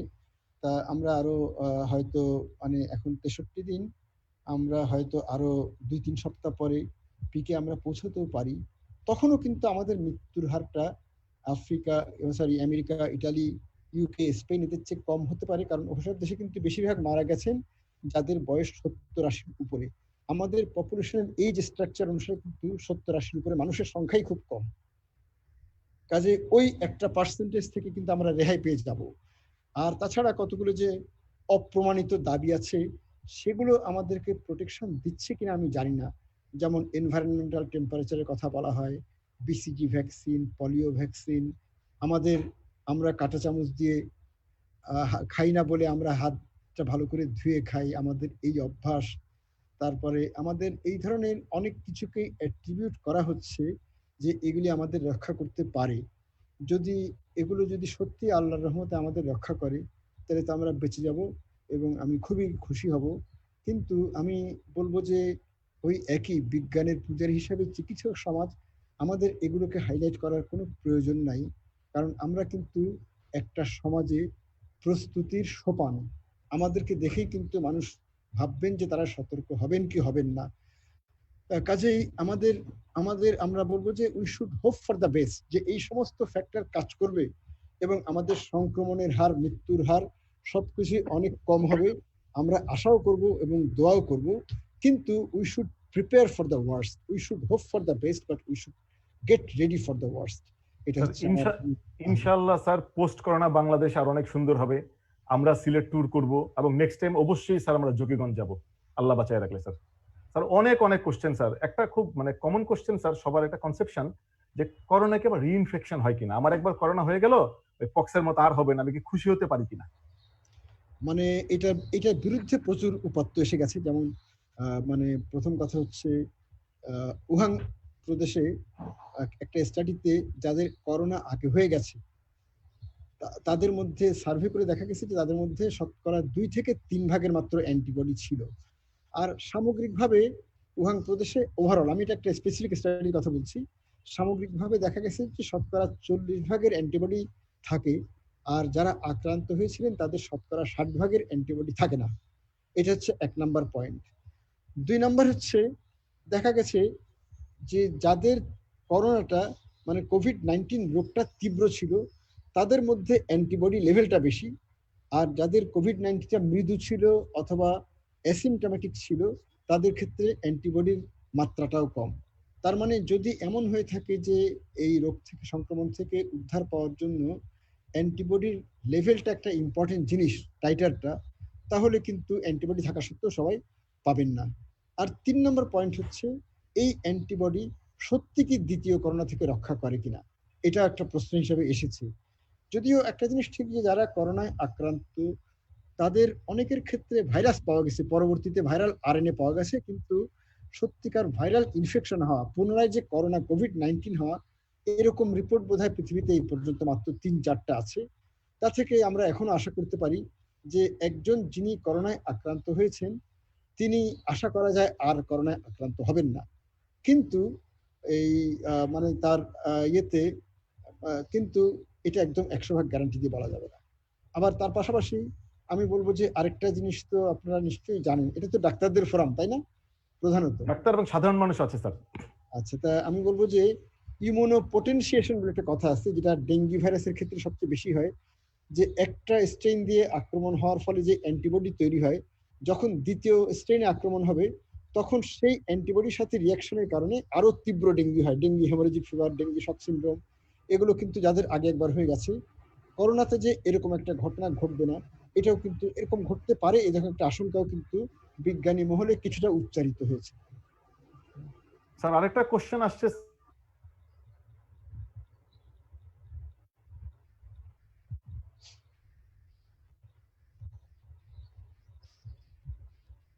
শোনা যাচ্ছে না স্যার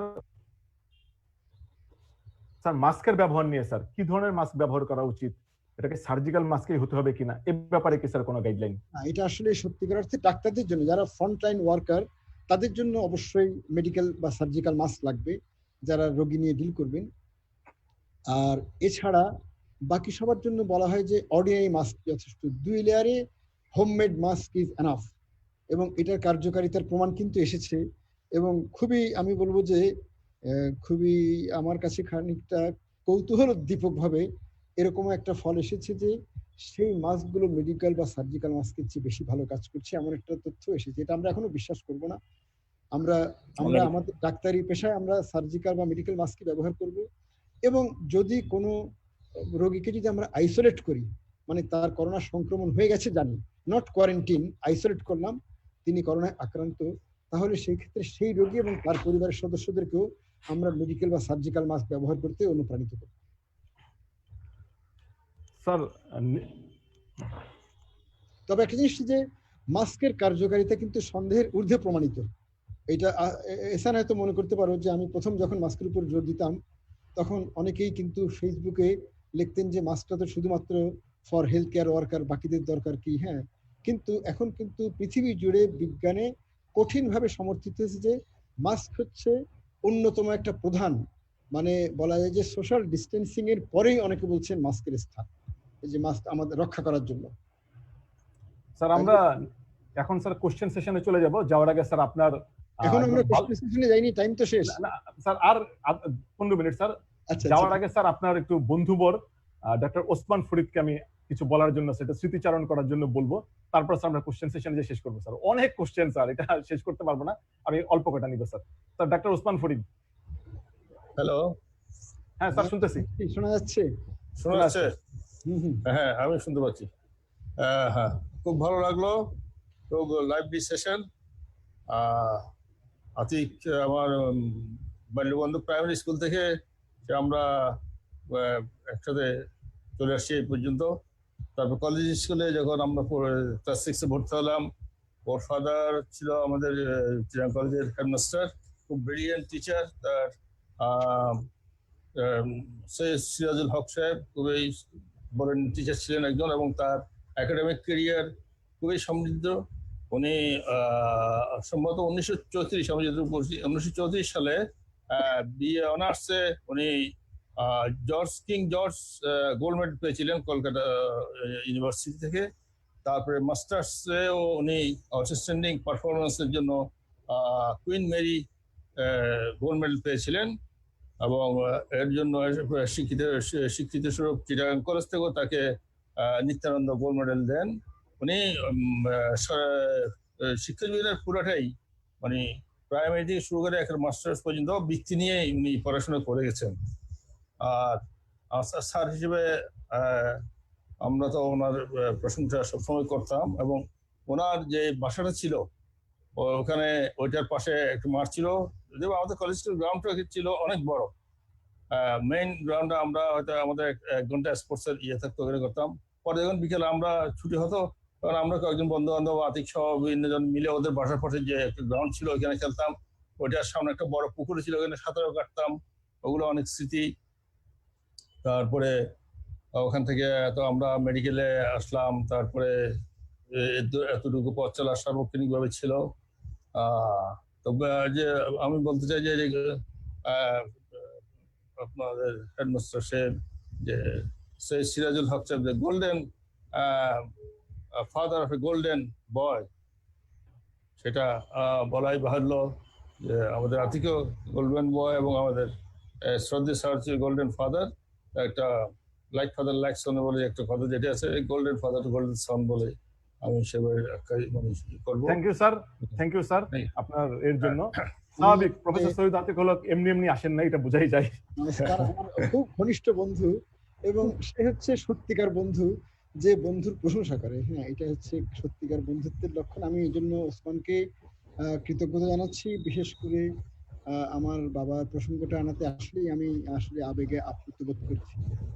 আমি অনেক অনেক ধন্যবাদ। হ্যাঁ স্যার, এবার একটু কিছু কোশ্চেনে যাই, শেষ করতে হবে স্যার। স্যার লাস্ট একজন কোশ্চেন আছেন স্যার। ইসরায়েল মনোক্লোনাল অ্যান্টিবডিজ আবিষ্কার করেছে কোভিড-19 চিকিৎসার জন্য। আমরা কি আশাবাদী হতে পারি?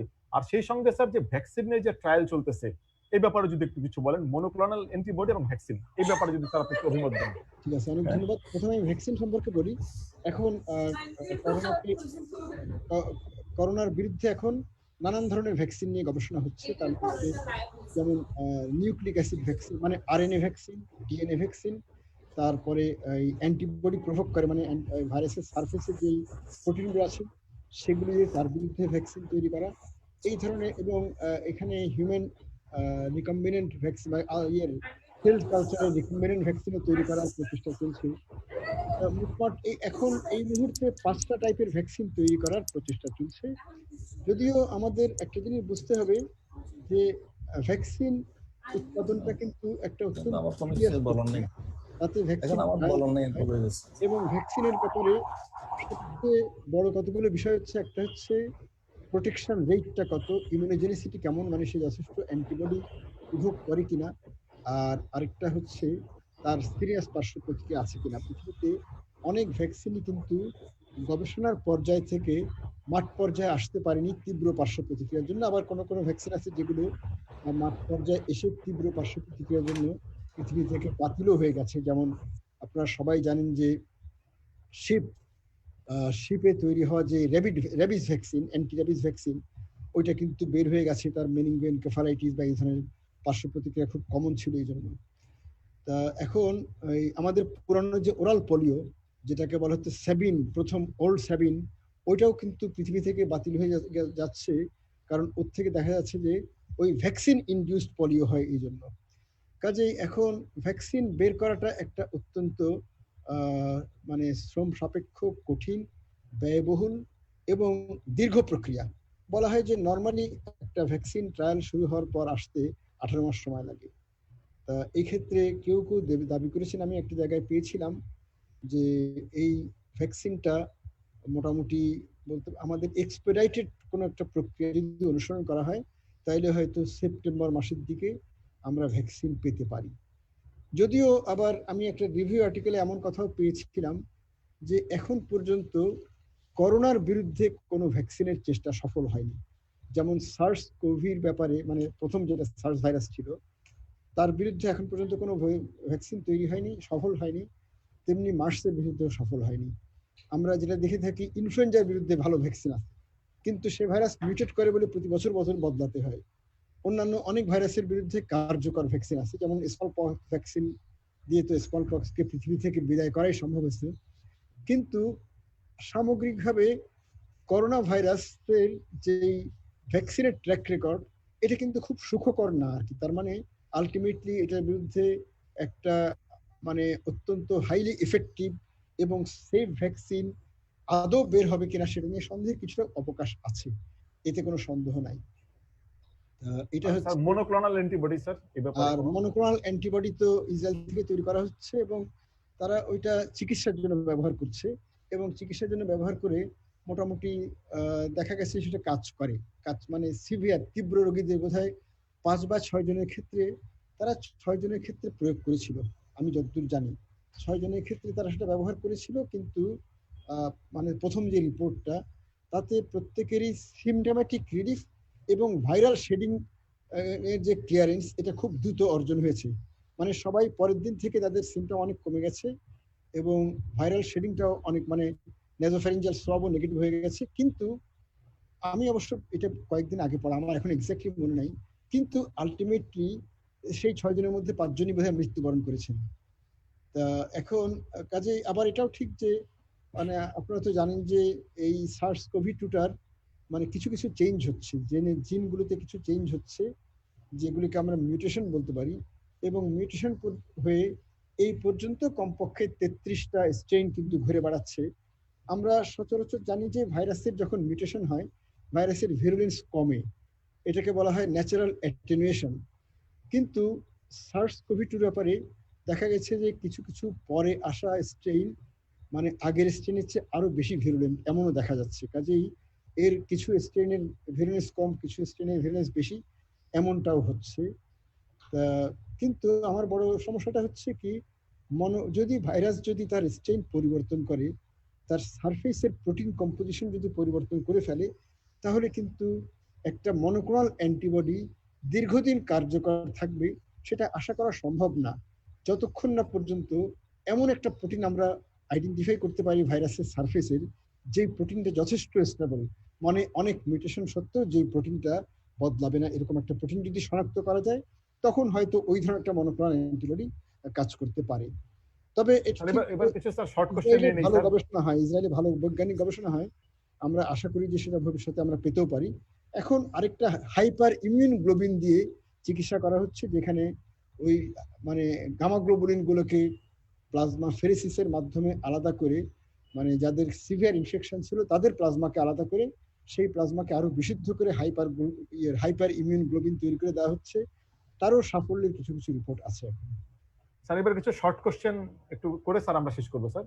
একজন চিকিৎসকের কোশ্চেন স্যার। স্যার আমার বাচ্চার বয়স 58 দিন, এখনো 58 দিন স্যার, 58 ডেজ, এখনো ইপিআই টিকা দেওয়ার জন্য হাসপাতালে নিয়ে যেতে পারি নাই।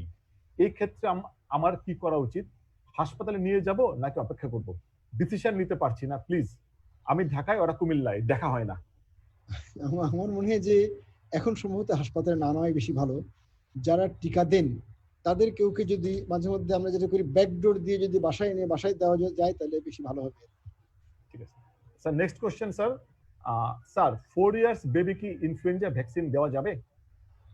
হ্যাঁ, তা দেওয়া যাবে। 4 ইয়ার বেবির জন্য ইনফ্লুয়েঞ্জা ভ্যাকসিন আছে বাজারে আলাদা, মানে পেডিয়াট্রিক ফর্মুলেশন আছে কিন্তু এই PPSD 23। Sir next question sir, Aziza Afsana, তার কোশ্চেন হচ্ছে sir, what if a patient develops oedema after taking NSAIDs for knee osteoarthritis, what medication will be used then? NB, serum creatinine is within normal range. মানে oedema যদি মানে এটা নিয়ে খুব চমৎকার গবেষণা নাই, সব NSAID ইডেমা করতে পারে, এটা হচ্ছে সার্বিক কথা। যদিও দাবি করা হয় যে আইবুপ্রোফেন, তারপরে আর নেবুমেটন আর সুলিনডাক, এই 3টা NSAID তে ইডেমা কিছু কম করে বলে বলা হয়। এগুলো চেষ্টা করে দেখতে পারেন। স্যার লাস্ট 2টা কোশ্চেন নেই, যদি অনেক কোশ্চেন ছিল স্যার, এই ব্যাপারে একটু আমরা টাচ দিছি। Can we take any prophylaxis as a health care worker in COVID-19 pandemic? এখন পর্যন্ত তেমন কিছু আবিষ্কার হয়নি। আসলে হাইড্রোক্সিক্লোরোকুইন নিয়ে গবেষণা চলছে, কিন্তু সেই গবেষণার এজ এ হোল মানে আমি বলবো যে ইন্টারিম যেটুক অ্যানালাইসিস আমরা পাচ্ছি খুব বেশি আশাব্যঞ্জক না। এটা পাওয়া গেলে আমরা খুশি হব, কিন্তু তার কিছু ঝুঁকিরও খবর আছে। যেমন দেখা যাচ্ছিল যে যারা প্রোফাইলেকটিক্যালি হাইড্রোক্সিক্লোরোকুইন খাচ্ছিলেন তারা যখন সংক্রমিত হয়েছেন তখন তাদের ক্ষেত্রে কোভিড-19টা আরো বেশি তীব্র হয়েছে, এমন কিছু তথ্য আছে। তা সবকিছু মিলে আমি বলবো যে অমন কোনো প্রোফাইলেকটিক ওষুধ এখন পর্যন্ত নাই। তবে আমি বলবো যে যেমন তাদের সতর্কতাগুলো খুব কঠোরভাবে মেনে চলতে হবে। তারপরে আমাদের যেসব নন স্পেসিফিক ইমিউনিটি প্রমোট করার যে জিনিসগুলো, যেমন নিয়মিত ব্যায়াম করা, হাসি খুশি থাকা, এই ব্যাপারগুলো তাদের মেনে চলতে হবে আমাদের হেলথ কেয়ার ওয়ার্কারদের। স্যার লাস্ট একটা question sir, sir impact of Sunlight on SARS-CoV-2 virus. মানে এটা আসলে এখন পর্যন্ত এমন কিছু প্রমাণ হয়নি। SARS-CoV-2 ব্যাপারে দেখা গেছে যে 70 ডিগ্রি সেন্টিগ্রেডে গেলে SARS-CoV-2 ভাইরাসের প্রোটিনের ডিনেচারেশন হয়, কিন্তু 70 ডিগ্রি সেন্টিগ্রেড অনেক উচ্চ মাত্রার একটা তাপমাত্রা, যেটা আমাদের সানলাইট থেকে যেটা আমরা কখনোই অ্যাচিভ করতে পারি না। এমনি এই যে আমাদের উপমহাদেশে কেন কম হচ্ছে এটা নিয়ে যারা নানান ধরনের হাইপোথিসিস প্রপোজ করছেন, তারা কেউ কেউ বলছেন যে সানলাইট আমাদেরকে রক্ষা করতে পারে। বিশেষ করে আমাদের সানলাইটে ওজোন লেয়ারগুলো ফুটা হয়ে যাওয়ার কারণে আমাদের আলট্রাভায়োলেট রের পরিমাণ বেশি, সেটাও আমাদের জন্য একটা আশীর্বাদ হিসাবে এসে থাকতে পারে। এই ধরনের কিছু দাবি হচ্ছে, কিন্তু এখন পর্যন্ত ওগুলি কোনোটাই বিজ্ঞানে প্রমাণিত না। স্যার একটু লাস্টে স্যার শেষ করার আগে আপনি স্যার সার্বিক যে চিকিৎসা ব্যবস্থার অবস্থা ওয়ার্ল্ড ওয়াইড বা আসলে কিরকম চিকিৎসা আছে বা চিকিৎসা ব্যবস্থা সম্বন্ধে একটু বলেন, তারপর আমরা শেষে চলে যাবো স্যার। আমি প্রথম কথা বলবো যে চিকিৎসার জন্য এখন পর্যন্ত খুব কার্যকর প্রমাণিত কিছু বের হয়নি, এটা হচ্ছে 1 নাম্বার পয়েন্ট। কাজেই আমাদের সত্যিকার অর্থে আমাদের আবার তার সাথে আরেকটা ভালো দিক আছে কি, এই রোগের কিন্তু আলটিমেটলি শতকরা 95% ভালো হয়ে যান, শতকরা 80% থেকে মৃদু, শতকরা 20% মাঝারি কোভিড-19 আক্রান্ত হন, তার মধ্যে শতকরা 5% তীব্র দিকে প্রসিড করেন, আর বাকি 15% মাঝারি থেকে আবার ভালো হয়ে যান। তার মানে শতকরা 95% ভালো হয়ে যান। কাজেই ওষুধ যে বের হয়নি এটা আমাদের জন্য খুব দুঃখের কিছু না। তবে আমাদের জন্য সবচেয়ে বড় ব্যাপার হচ্ছে আমাদের এর জন্য জোর দিতে হবে যেন সংক্রমণটা কম হয়, যেন আমরা নিজেরা আক্রান্ত না হই, যেন অন্যরা। তার মানে ভাইরাসের ট্রান্সমিশনটাকে বাধাগ্রস্ত করাটাই হবে আমাদের এই মুহূর্তের প্রধান ফোকাস, আমাদের এটাই হওয়া উচিত। যদি আমি চিকিৎসার কথা বলি তাহলে আমি বলবো যে চিকিৎসায় অক্সিজেনটা অত্যন্ত গুরুত্বপূর্ণ। এর জন্য পালস অক্সিমিটার দিয়ে আমাদের মানে অক্সিজেনটা দেখা উচিত। পালস অক্সিমিটারে যদি 88%-এর নিচে নামে তাহলে আমাদের সবাইকে অক্সিজেন দিতে হবে। আমাদের যে নর্মাল ক্যানুলা দিয়ে আমরা অক্সিজেন দিয়ে থাকি সেটাই কিন্তু বেশিরভাগের ক্ষেত্রে যথেষ্ট, এবং বলা হয় যে ইদানিংকার কিছু গবেষণায় দেখা গেছে যে 88%-এর উপরে রাখতে পারলেই যথেষ্ট, আমাদের 94%-এর উপরে নেওয়ার দরকার নাই। যদি কোনো রোগীর যদি আমরা দেখি যে 88%-এর নিচে মানে উপরে আনা যাচ্ছে না, আমাদের এই ক্যানুলা দিয়ে অক্সিজেনটা আমাদের 5 লিটার পার মিনিট রেটে ফ্লো করতে হবে। 5 লিটার পার মিনিট দেওয়া সত্ত্বেও যদি দেখা যায় যে আমাদের এই মানে অক্সিজেনটা 88%-এর উপরে উঠছে না, তখন আমি বলবো যে আমাদের দেশের জন্য সবচেয়ে ভালো হবে সিপ্যাপ। কারণ সিপ্যাপটার ভেন্টিলেটরের সাথে লাগানোর কোনো প্রয়োজন হয় না। সিপ্যাপ একটা আলাদা যন্ত্র, দামটাও খুব বেশি কিছু না, 50-60 হাজার টাকায় পাওয়া যায়। এবং আমি মনে করি আমি সমস্ত যারা হাসপাতালের যারা পরিচালক আছেন তাদের সবাইকে বলবো প্রত্যেকেরই নিজ নিজ হাসপাতালে রোগীদের ব্যবহারের জন্য একটা সিপ্যাপ মেশিন রাখা দরকার। তা এরপরে তারা সিপ্যাপে দেবেন। যদি সিপ্যাপও যদি এই অক্সিজেন স্যাচুরেশনটাকে মেনটেন করতে ব্যর্থ হয় তখন আমাদের ভেন্টিলেটরের কথা চিন্তা করতে হবে, কিন্তু আমরা ধরে নিতে পারি আমরা যাদেরকে ভেন্টিলেটর দেবো তাদের কাউকে বাঁচাতে পারবো না। আর তার পাশাপাশি আমি বলবো যে যারা মাঝারি তীব্রতার কারণে হাসপাতালে আছেন, হাসপাতালে ভর্তি হয়েছেন, বা যাদের অবনতির লক্ষণ দেখা দিচ্ছে, যেমন রেসপিরেটরি রেট 30-এর উপরে, SpO2 93-র নিচে, তাদের সবাইকেই যদি কোনো কন্ট্রাইন্ডিকেশন না থাকে, যেমন অ্যাক্টিভ ব্লিডিং অথবা থ্রম্বোসাইটোপেনিয়া এসব যদি না থাকে, তাহলে তাদেরকে লো মলিকুলার হেপারিনটাও দিয়ে দেওয়া উচিত। মানে এই মুহূর্তে যেই জিনিসগুলো নিয়ে কাজ হচ্ছে, গবেষণা হচ্ছে, কথাবার্তা হচ্ছে, তার মধ্যে আমার লো মলিকুলার হেপারিনটাকেই একমাত্র প্রমিসিং ওষুধ বলে মনে হচ্ছে। ধন্যবাদ স্যার। আমরা শেষের দিকে আসতেছি স্যার। দিলীপ কুমার রায় স্যার কি আছেন? উনি স্যার আমাদের সব প্রোগ্রামেই থাকেন। উনি ওনার একটা মন্তব্য উনি যদি সাপ্লিমেন্ট করেন তাহলে আমার জন্য খুব ভালো হবে। আমি তো আমার খুব ঘনিষ্ঠ বন্ধু, কিন্তু এট দ্য সেম টাইম আমি তাকে খুব শ্রদ্ধাও করি। Sir Dilip Roy sir please. হ্যাঁ, যেমন ওই ফরিদ যেমন ওসমান যেমন আমাকে। তবে স্যার আতিক হচ্ছে আমার সহপাঠী, যদিও উনি চিটাগাং মেডিকেল কলেজের আর আমি সিলেট মেডিকেল কলেজের, কিন্তু আমরা একসাথেই সিলেট চারগা কোনো তফাৎ নাই, আমরা একাকার। আমরা একাকার। প্রফেসর আতিক যেভাবে সুন্দরভাবে বিশ্লেষণ করে প্রত্যেকটা প্রশ্নের উত্তর দিয়েছেন এবং করোনা সম্পর্কে যেসব মানে সাধারণ জনগণের যেসব প্রশ্ন ছিল সেগুলোর উত্তর দিয়েছেন, তারপরে আমার মনে হয় এই মুহূর্তে আর কিছু বলার দরকার নেই। আমরা অত্যন্ত খুশি এবং অত্যন্ত আনন্দিত যে আমরা প্রফেসর আতিককে মাঝে মাঝেই পাচ্ছি এবং ওনার কাছ থেকে আমরা সবকিছু এত সুন্দরভাবে শুনতে পারতেছি। আমি আবারও ওনাকে আমার অন্তঃস্থল থেকে ধন্যবাদ জানাচ্ছি এবং আমরা আশা করি ওনাকে প্রায়ই আমরা পাবো এবং রেগুলার আমরা ওনার কাছ থেকে শুনতে পাবো। ইনশাআল্লাহ। ধন্যবাদ।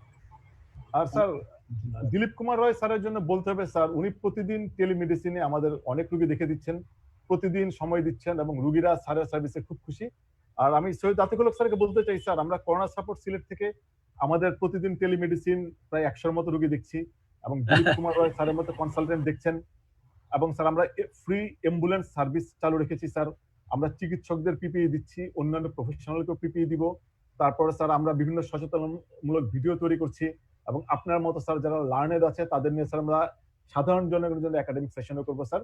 স্যার আমি শেষ করার আগে আমাদের এই অনুষ্ঠান আমাদের কোঅর্ডিনেটর, করোনা সাপোর্ট সিলেটের কোঅর্ডিনেটর জনাব শফিল আলম চৌধুরী নাদেলকে স্যার সবার উদ্দেশ্যে কিছু বলার জন্য আহ্বান জানাবো, তারপরে স্যার আপনার মাধ্যমে আমরা শেষ করবো। জনাব শফিল আলম চৌধুরী নাদেল, প্লিজ আনমিউট। ধন্যবাদ ডাক্তার আতিকুল হক সাহেব। আসলে তিনি আমাদের সিলেটের সন্তান, তিনি অত্যন্ত চমৎকার ভাবে আমাদেরকে বিভিন্ন বিষয়ে অবহিত করলেন। আমি মনে করি যে ওনাদের উৎসাহে আমরা আসলে আমাদের সিলেটের সাধারণ মানুষের জন্য এই চিকিৎসা সেবার ব্যবস্থা করতে পেরেছি। আমরা সংশ্লিষ্ট সকলকেই করোনা সাপোর্ট সিলেটের পক্ষ থেকে ধন্যবাদ এবং কৃতজ্ঞতা জানাচ্ছি। মান্না। স্যার সৈয়দ আতিকুল হক স্যার, এখন আপনি আপনার কনক্লুডিং রিমার্ক দিবেন। এর আগে স্যার আমি আবারও ধন্যবাদ জানাচ্ছি আমাদের সাথে যারা ছিলেন sir, SG innovation very specially, তারপরে স্যার হেলথ কেয়ার ফার্মাসিউটিক্যালস, স্বাস্থ্য টিভি এবং বিডি ফিজিশিয়ানস। এবার স্যার আপনি অনুষ্ঠানের, কারণ আপনি আমাদের বিডি ফিজিশিয়ানস এর পার্ট, আপনি স্যার এখন কনক্লুড করবেন স্যার। অনেক ধন্যবাদ। আমি প্রথমে বলবো যে আমি সবাইকে বলবো, আমাদের চিকিৎসক যারা আছেন বা অন্যান্য যারা আছেন, যেন আমরা বাসা থেকে বের হওয়াটা যতদূর সম্ভব এড়িয়ে চলবো।